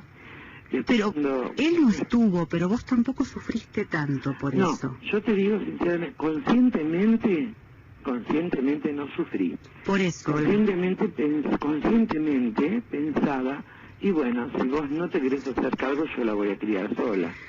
Claro, pero igualmente me parece que esto tiene que ver con tu historia, ¿eh? Tiene que ver con tu historia, con tu padre, con si ha sido una relación donde estabas muy apegada o él ha sido muy distante o muy apegado con vos. Lo perdí muy chiquita y fui criada con mi mamá y fui muy apegada a mi mamá. Claro. Por eso a esa edad tuve la hija después que falleció mi mamá. Claro, entonces... Ahora, Olga, yo te hago una pregunta. Me sonó... Hola, buenas noches, pero no tenía que haber saludado. Me sonó como una actitud muy individualista la tuya con este embarazo, ¿no? Porque no estaba este tema conversado. Vos me lo mencionaste como que, bueno, si había un accidente, alguien se iría a hacer cargo. Era una cuestión media accidental. No, después yo dejé de cuidar. ¿Y él estaba siempre al tanto que vos no te cuidabas? Sí. O sea, ¿estás segura de eso? Sí. 2 o 3 meses antes de quedar embarazada yo dejé de cuidarme. ¿Y él estaba perfectamente al tanto de eso? Él sabía que yo no me cuidaba. Porque me había sonado como que vos en ese momento estabas más focalizada en ser madre que en esta pareja que tenías, ¿no? Como que tenías un deseo muy fuerte de ser mamá y eso es lo que relegó el espacio de él y te interesó tan poco o te hizo tan poca mella que se haya ido, porque uno escucha historias de estas y una chica embarazada con un hombre que se borra, como vos dijiste, la pasa bastante dura, mal, ¿no? Porque se encuentra con una situación difícil de resolver. Y vos lo contaste muy suelto. Muy autosuficiente en ese momento. Pero por eso, ¿vos estabas enamorada de él o estabas con un deseo muy amplio de tener un hijo vos? Y estábamos, no sé si... Yo tuve un solo gran amor en mi vida, pero estaba bien con él. Que no fue él, obviamente, ese gran amor. No fue él. Hace muchos años, era muy jovencita. Pero yo estaba muy bien con él, inclusive lo quiero mucho y hemos estado separados 8 años y ahora nos volvimos a arreglar y somos novios y nos llevamos muy bien. Y durante la separación nos llevamos muy bien. O sea que una relación muy adulta tenemos en ese sentido. Pero me suena mucho como a un portador de semen cariñoso, útil, ¿no? Afectivo, pero un portador de semen al fin y al cabo. Sí, puede ser, sí que haya sido también un culpa mía, pero lo que yo te quiero aclarar, por ejemplo, a partir de que nació la nena, la relación padre-hija, si bien que te digo el primer te amo o te quiero se lo dijo a la hija a los 16 años, porque él es así, porque él está criado así, él nunca dejó de atenderla, yo tenía que trabajar, él la bañaba, la vestía, la cambiaba, la peinaba, la llevaba a pasear, cumplió su rol de padre físicamente, estando con ella, quizás no en caricias, en abrazos, en un te quiero, en un te amo. Como pudo, ¿no? Como pudo. Exactamente, sí, como pudo. Y como pudo, sí, como puede o como puede, sigue haciéndolo. Ahora más que estamos distanciados por ciudad, porque yo estoy en Mar del Plata y él no, por razones de trabajo. Pero cuando nos vinimos nosotros a Mar del Plata, que ella venía a estudiar, ahí fue cuando empezó a mandarle un te amo por teléfono, por mensajito, y conmigo, después de a saber, son 3 años que estamos acá y hará 8 o 9 años que estuvimos separados. Eso fue un bache que me quedó. Olga, vos dijiste que después de esta escena de la incubadora que contaste se separaron. ¿Qué tiempo tenía la nena cuando se separaron? No. Nos separamos de habitación, porque la nena le molestaba porque lloraba, se fue a dormir en la otra porque tenía que trabajar la mañana siguiente. Pero estuvimos juntos, vivimos juntos en la misma casa hasta los 15 años de la nena. Ajá. Estábamos separados sexualmente, digamos, no teníamos relaciones, vivíamos en la misma casa, llevábamos la nena al colegio, la íbamos a buscar los dos, o sea, todo se hacía como normalmente, lo único que no teníamos relaciones. No era una pareja... Normal, No, normal. Y con esto que vos nos preguntabas de la soledad... A eso quería ir. ¿Puede ser que tenga que ver como una reminiscencia de esta primera sensación de haber sido apartada de vos, estos 13 días donde está en incubadora, los niñitos suelen sentir como mucha inseguridad y una sensación de soledad bastante importante, ¿no? Que después, a la edad de ella, quizá reaparece. Y también me parece que tendrá que ver con, quizá ella se sintió como muy en el medio de toda esta situación, ¿no? Como muy, habrá que rastrear si ella por haber separado a mamá y a papá, por haberse quedado durmiendo con mamá y que papá se fuera a otro lugar, cuando en realidad no es una responsabilidad de ella, sino es de ustedes. Exacto. Pero los niños no lo entienden esto. Sí. Entonces, quizá no fue escuchada, me parece, ¿no? Más allá de todos los cuidados, de todo esto que ustedes trataron de mantener una relación, eso no es escuchar a un hijo, porque es mostrarles una imagen de una pareja que no existe. No, pero ella a partir de los 13 años, más o menos, sabía que los padres estaban separados. Siempre lo supo, o sea, desde chiquita siempre supo, pero los chicos saben todo, ¿eh? Vos sabés que a los 4 años yo la llevaba para el jardín en el auto y un día me dijo... mami, dice, vos te vas a tener que separar de papá, porque discuten mucho. Claro.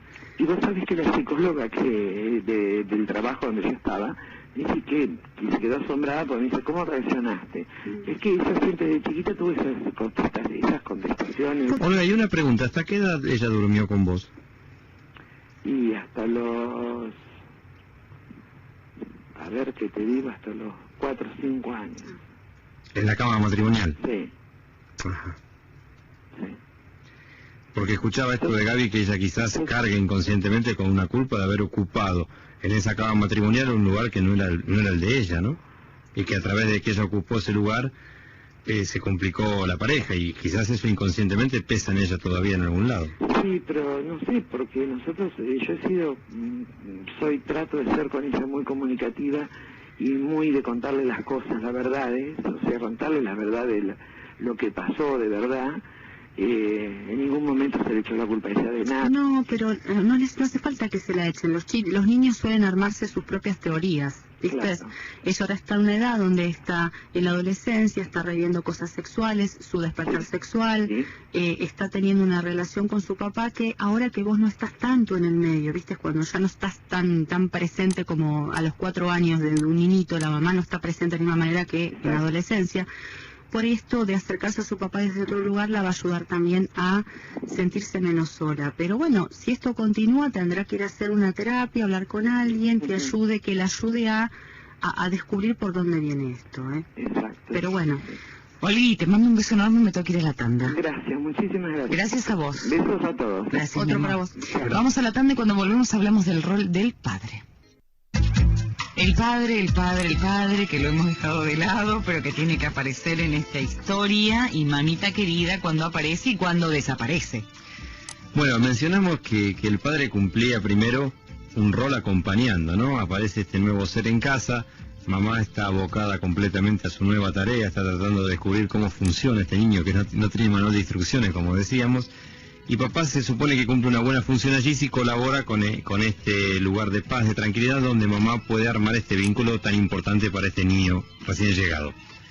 Pero después dijimos que también más adelante papá cumplía un rol diferente, porque este vínculo se hace muy fuerte y eso hace muy bien para el niño y para mamá en los comienzos. Pero después llega un momento en que ese vínculo tiene que empezar a a desarmarse de a poco, porque si se sostuviera con la misma intensidad a través del tiempo, este vínculo empieza a tener problemas, a traer problemas, ¿no? Y aquí aparece de nuevo papá. La presencia de papá es muy importante para que colabore con el corte de este vínculo tan fusionado que hay entre mamá e hijos. Y bueno, la presencia de papá es fundamental porque si no, aparece siempre un vínculo que se prolonga en el tiempo, aparece este sobrecuidado, esta sobreatención de mamá en un niño que termina perjudicándolo en muchos aspectos. Y acá tenemos la problemática que papá tiene que estar muy presente para poder realizar bien este trabajo de corte. Y hay muchas formas de ausencias de papá, ¿no? Porque papá o trabaja todo el día, o porque papá es alcohólico, o porque papá es violento, o porque papá es un desatento que no está, o por 1000 razones diferentes, o porque papá en el discurso de mamá queda completamente corrido de lugar, porque mamá lo rebaja en el discurso. Y cuando pasa este tipo de cosas, se complica en la resolución de este vínculo edípico que se forma entre mamá y el niño. Y comentábamos con Gaby hace un rato que yo, con la experiencia que tengo trabajando en recuperación de drogodependientes, los efectos que provoca esta carencia, esta falta de papá, ¿no? Esta necesidad de instauración de una ley que tiene que romper con este vínculo fusionado, genera efectos muy diferentes desde mi punto de vista y de mi experiencia en lo que es un varón y lo que es una mujer. El varón en este punto es mucho más vulnerable a la falta de papá. Si no se instala la ley a través de un papá presente que rompe este vínculo entre el niño y mamá, se provoca una extensión de este vínculo edípico entre mamá y el chico, no aparece la ley, y después el chico va a tener mucha conflictiva en su adolescencia. Cuando no se instaura la ley en ese momento, se hace muy complicado, digamos, el chico como que no tiene bien delimitado el camino, no hay límites, y a partir de allí la cosa se le hace complicada. Y bueno, también hablamos que también no por esto implica de que un papá totalmente presente y súper autoritario solucione o brinde una mejor salida a esto, ¿no? Ambos extremos en este caso son igualmente dañinos. Lo bueno es una presencia de un papá que colabore con esta disolución del vínculo, pero un papá que también sea amoroso, cuidadoso, que imponga su ley, sus límites, pero que no lo haga desde un lugar agresivo, ¿no? Como puede suceder en tantos casos. Claro, siempre decimos que el padre es en cada etapa aquel en quien y por quien advienen las diferencias, ¿no? Decimos que siempre se trata de lugares, de estos 3 lugares, y como bien decía Fabián, esta simbiosis que se da entre la madre y el niño debe ser cortada, debe ser obturada, que nada más ni nada menos viene a modular el padre o quien ejerza la función paterna, porque a veces es un sustituto paterno, ya sea una nueva pareja, ya sea un trabajo, ya sea algo que forme parte de, que venga a cortar el tiempo en el que la madre y ese hijo están juntos. Es modular, la función paterna es modular la distancia óptima entre el niño y la madre, ¿no? Para que el funcionamiento sea un funcionamiento adecuado y no se resulte después intolerable ni agresivo, ¿no? Pues si esta simbiosis no se corta, empieza a volverse muy cruel. ¿Qué es lo importante acá? ¿Qué debe hacer esta función paterna o este padre, si es que está, este hombre? Tiene que invitarle a la mujer a que vuelva a tornarse deseante de otras cosas aparte de su hijo. ¿Qué le viene a decir esta diferencia, este trabajo, este hombre, esta nueva pareja, estos nuevos intereses? Le viene a decir, desearás otras cosas, desearás a tu esposo, desearás a tener otros hijos, desearás tu trabajo, ¿no? Lo importante acá es que el niño o la niña no quede presa como siendo objeto nada más del deseo materno, ¿no? La madre debe desear otras cosas, otras personas, no únicamente quedarse con la mirada puesta en este niño y nada más. Ser mamá y además ser mujer. Debe recuperar, no es el padre, es el hombre el que le dice, bueno, ya está, ahora tienes que volver a ser mujer, ahora tienes que retomar tus relaciones sexuales, ahora tienes que volver a ser mujer aparte de ser mamá. Que a veces sucede mucho esto, ¿no? Las mujeres son madres y después... Y fíjate recién en el caso que escuchábamos de esta mujer Olga de Mar del Plata, ¿no? Que nace la niña y se retira papá de la cama matrimonial y se instala la niña en ese lugar. Se retiró de la sexualidad, ¿no? Como si fuera algo normal esto, ¿no? Y en verdad no lo es, no lo es. Es habitual escucharlo, pero no es normal en el funcionamiento psicosexual, ¿no? Mónica acá dice, ¿pueden explicar entre padre e hija la relación? Porque el padre simboliza el mundo, pregunta. Sí, el padre simboliza la salida, ¿no? Podemos decir que simboliza la salida al mundo, el corte, simboliza la diferencia, ¿no?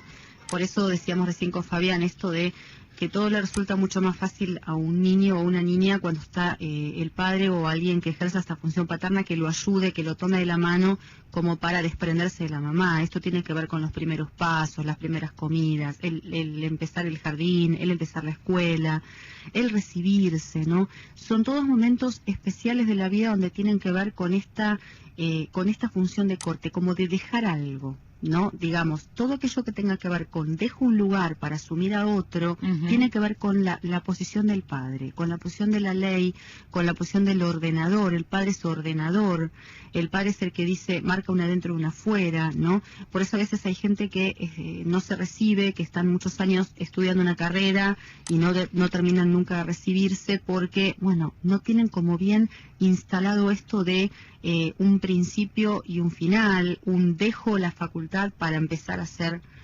profesional o dejo la adolescencia para ser un adulto.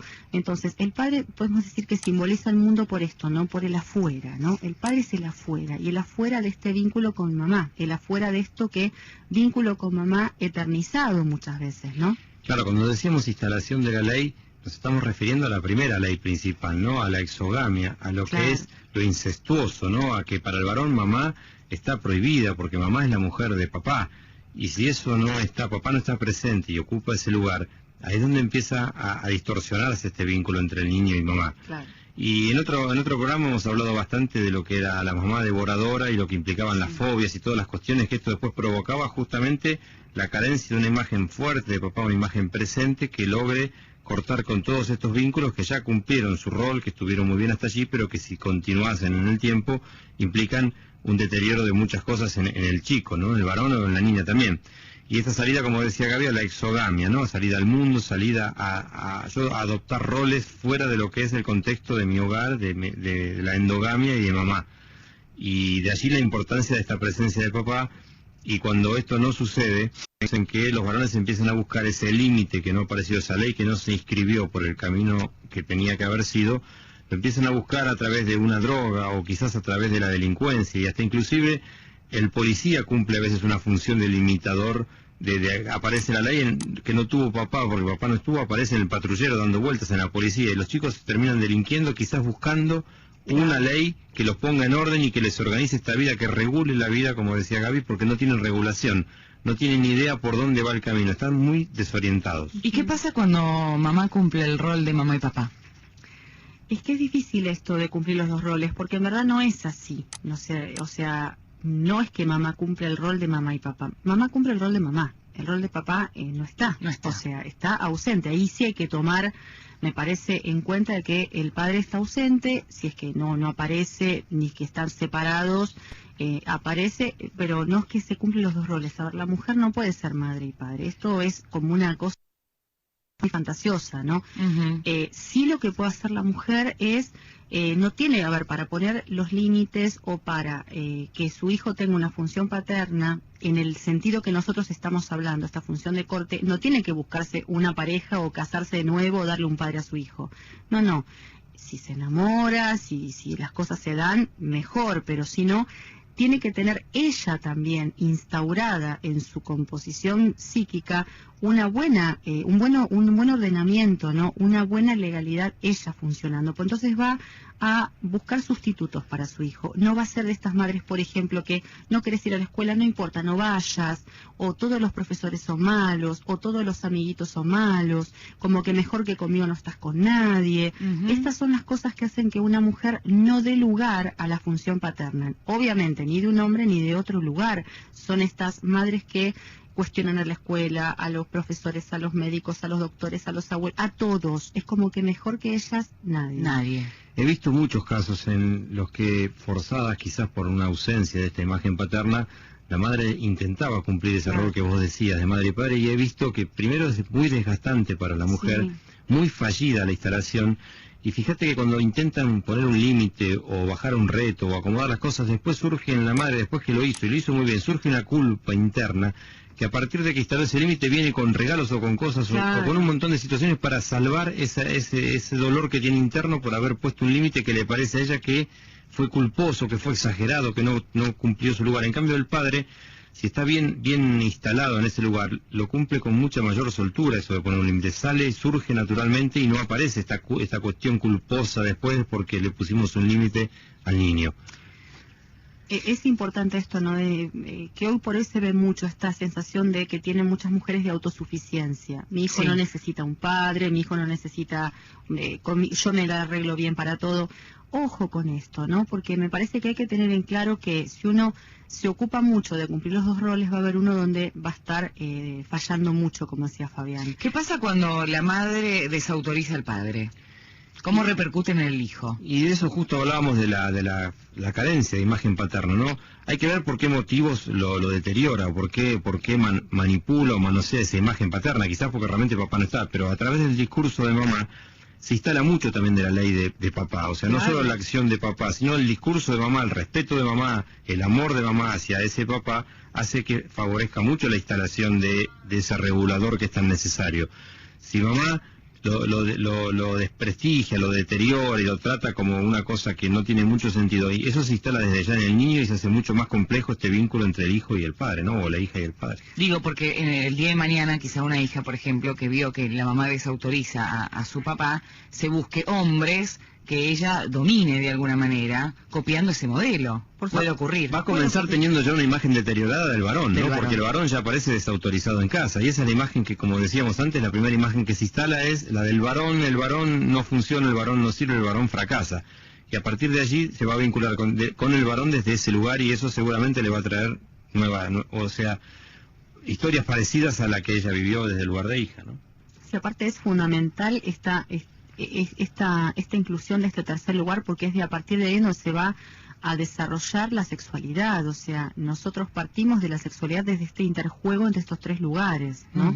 Esta relación entre el famoso complejo de Edipo, es esto lo que va a marcar la elección sexual de cada uno. Entonces, de acuerdo a cómo se haya tramitado la función en cada uno de estos lugares, se va a elegir. Y como vos decías, se pueden hacer serias patologías. Es muy, hoy por hoy se sabe que es muy grave la ausencia de la función paterna, porque realmente hay trastornos muy severos. La psicosis es uno de los casos más estudiados últimamente, la delincuencia, muchos niñitos con fracaso escolar, tiene que ver con una pobre intervención paterna, ¿no? Porque pensemos que la escuela, la lectoescritura, los números, tienen orden, tienen códigos, hay como un orden establecido, hay leyes semánticas, leyes y bueno, cuando hay algo de la ley que no funciona en la casa, el niñito va a tener mucha complicación para poder o adaptarse a la escuela desde las normas, o adaptarse al aprendizaje desde las normas del aprendizaje. Problemas de conducta. Muchos casos del ADD que tanto se está viendo actualmente. ¿Qué es ADD? ADD es déficit atencional, ¿no? Es un tema bastante importante que si en un momento quieren lo tratamos porque es bastante amplio y muy frecuente en esta época. Es la incapacidad de un niño de poder fijar su atención un tiempo determinado en una cosa. Saltan permanentemente de tema en tema y no pueden fijar conocimientos porque no pueden fijar la atención. Otra vez está muy vinculado desde ya, como decía Gaby, con la ley, ¿no? Y con esto de la imagen de autoridad deteriorada. Por eso los problemas de conducta en la escuela y por eso la dificultad en el niño de reconocer un mojón, un gancho en la vida que lo oriente, porque no se instaló esa autoridad que es la que orienta. No hay chico más carenciado que aquel que no tiene ese reflejo, esa imagen de una ley que a mí me puede dar el mojón, desde el cual yo sé que esto se puede, aquello no se puede, esto es bueno, esto es malo, y por esto me castigan y por esto me felicitan. Y eso empieza a ser un ordenador fundamental que lo tiene que instalar papá, porque si no, quedo librado al azar completamente, ¿no? Hay que tener en cuenta también que uno puede llegar a tener a papá y a mamá en la casa, pero sentir lo mismo, un abandono por parte de papá, una falta de atención por parte de papá. ¿Y cuáles pueden ser las consecuencias, por ejemplo? De la falta del papá. Sí, de sentir abandono, digo, para que decíamos para que el que esté escuchando, que por ahí tiene, no sé si denominar síntomas o características de esta situación, se dé cuenta que venir por ese lado y tratarlo de Esto alguna que manera. decíamos de las adicciones, de la delincuencia, de la psicosis, de los problemas de conducta, muchas fobias, muchos miedos.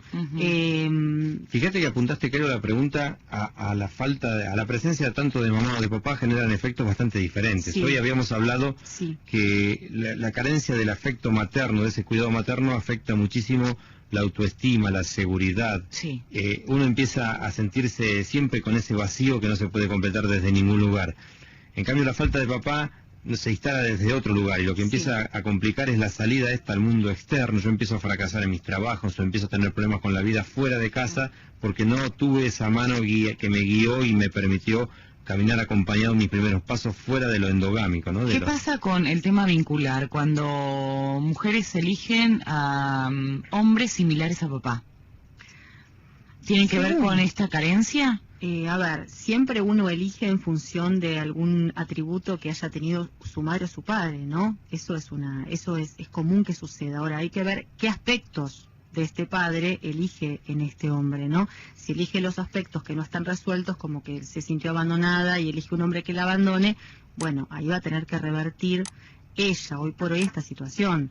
Ahora, por ahí elige, qué sé yo, un padre que fue un padre para su hijo que es muy protector, como ha sido su padre, y eso está bien. Está perfecto, claro. Uno tiene una historia, hay cosas de la historia que uno debe tomar y que uno, no todo lo que nos han transmitido ha sido tan malo, o sea, No, siempre claro, algo uno seguro. puede ir rescatando de esto.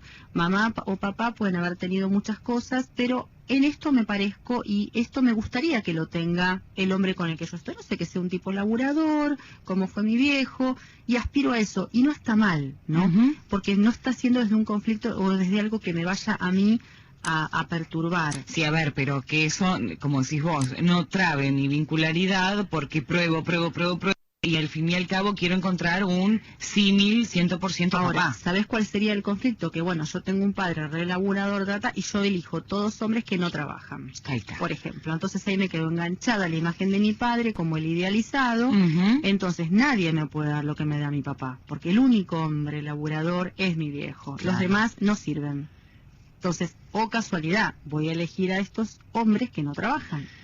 Yo finalmente quisiera, para dejar un poco más arriba, ¿no? Más alegres a todos los oyentes, porque lo hemos enterrado un poco. Todos tenemos nuestras historias y nuestras problemáticas dentro de nuestras familias. Nadie tiene una familia perfecta y nadie sale con todas las cosas provistas como para triunfar ampliamente en la vida. Toda esta problemática de las que hablamos, las distintas variantes que hay, por un lado, por el otro, las carencias, los excesos, nos condicionan de algún modo un poco nuestra vida. Que si uno, al fin y al cabo, logra acomodarla y vive cómodo con eso y va bien, bienvenido sea, ¿no? No hay ningún problema. No cambies nada. No cambies nada. Claro. Si todo va bien, vamos para adelante, muchachos, que está todo bárbaro. Ahora, si alguna de estas cuestiones nuestras, de estos mecanismos que son automáticos, o de nuestras vinculaciones, o alguna cosa me empieza a hacer ruido y me genera angustia y empiezo a tener problemas, y me doy cuenta, empiezo a notar que algo pasa que se reitera en mi vida, es el momento de trabajar. Yo, a partir de ahora, que soy un adulto, tengo muchas herramientas en mis manos como para rehacer. Tengo que desarmar primero todo esto que se escribió mal por alguna razón. Primero deconstruyo todo, desarmo, y a partir de allí vuelvo a construirlo, pero desde otro lugar, con las herramientas que yo mismo tengo ahora.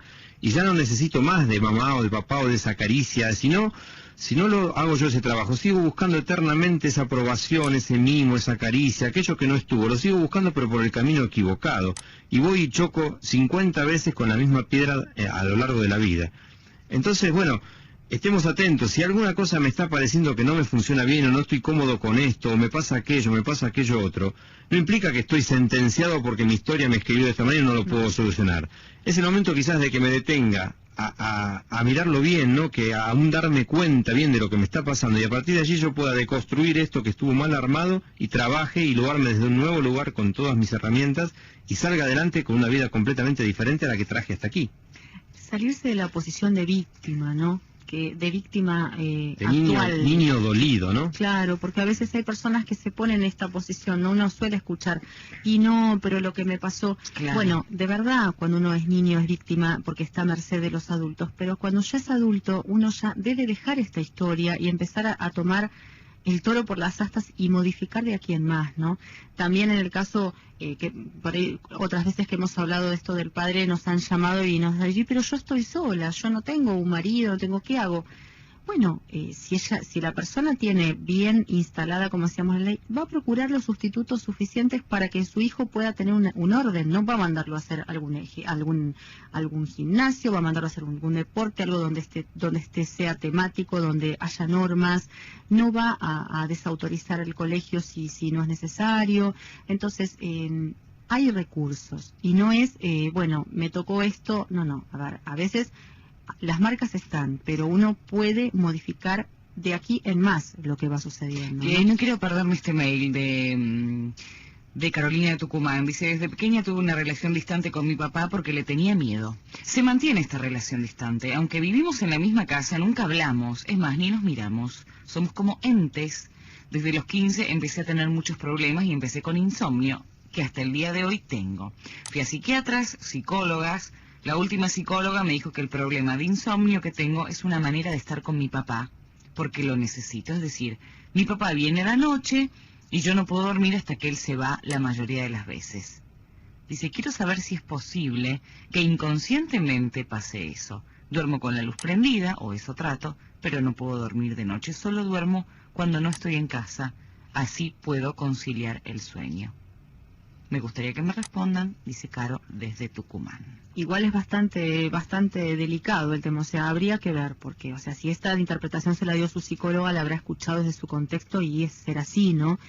Yo desde aquí no le puedo dar como demasiada... Sí, aparte aparecen miedos allí, sí, ¿no? Aparecen miedos y eso de no dormir, la luz prendida, miedos. No sé si realmente será una búsqueda de que papá esté o qué es lo que está pasando claro, con estos miedos, cuál es la causa real de estos miedos. Y qué es lo que realmente inconscientemente está buscando Carolina, ¿no? Carolina de Tucumán, exactamente. Yo creo, Carolina, si tenés a tu terapeuta y estás trabajando con ella, y bueno, que continúes con eso y que trates de ver a ver si puedes encontrar la causa de esto y solucionarlo por otra vía diferente a la de trabajar inconscientemente, ¿no? En casa. ¿Quién más por aquí? Tuve un padre golpeador y madre sumisa, estoy casada, no tengo hijos todavía, pero me da miedo equivocarme de no saber darle crianza buena. No tiene que procurar ella conocerse y procurarse no repetir historias, ¿no? Esto después va saliendo, no hay un libro que le enseñe. Claro, exactamente. ¿Quién más por acá? Bueno, tuve un embarazo anímicamente malo porque mi madre falleció, dice Patricia, que es claro, uno de los ejemplos que vimos. Me siento culpable desde mi separación, de todo, me cuesta empezar una nueva vida con mi nueva pareja. Bueno, Milena, escribile a Dani si querés una charla a buenascompañías@amdelplata.com. Carlos, de casi 50 años, nunca tuve una buena relación con mi padre, ya murió él, aún me siento menos y me cuesta hacer amigos varones. Ahí está. Claro. Un poco lo que le pasaba a nuestro primer oyente que salió al aire, ¿no? Que ustedes le sugirieron un terapeuta varón. Fíjate que el vínculo está complicado con los varones, con el varón primero estuvo el vínculo mal y todavía no pudo solucionarlo esto, ¿no? Laura de Formosa dice, ¿por qué siempre me vinculo con hombres celosos o casados? Me separé 3 veces. Bueno, habría que ver, claro, exactamente lo que ocurrió antes o la relación con el padre. Fundamentalmente con su padre. Bueno, ¿me cierran esto, chicos? Bajamos la cortina, Sol. ¿Me cierran este temón? Sí, importante, ¿no? Pero bueno, dimos como un pantallazo de la importancia de estos primeros vínculos, cómo van marcando desde el nacimiento hasta la adolescencia. Y me parece que el mensaje es que debemos autoconocernos, debemos hacer todos como un trabajo, rever nuestra historia, no para cambiarla, sino para poder hoy por hoy hacer algo distinto, cambiar la fórmula, como muchas veces escuchamos decirlo a Daniel, y tomar el toro por las astas, no quedándonos siendo víctimas de lo que pasó ni culpables, porque esta posición de me siento culpable de es una forma de victimizarme y de no tomar las decisiones adecuadas para cambiar hoy por hoy y de aquí en más. Y tenemos un compromiso primero y fundamental con nosotros mismos. Y después los que somos padres o los que quieren ser padres para con nuestros hijos. Me parece que es doble el compromiso, ¿no? Bien, me parece importante esto que marcás de no quedarnos detenidos en este lugar, de pasar eternamente facturas, ¿no? Que pensemos que papá y mamá hicieron las cosas como pudieron, ellos también estaban condicionados por su historia y por un montón de cosas.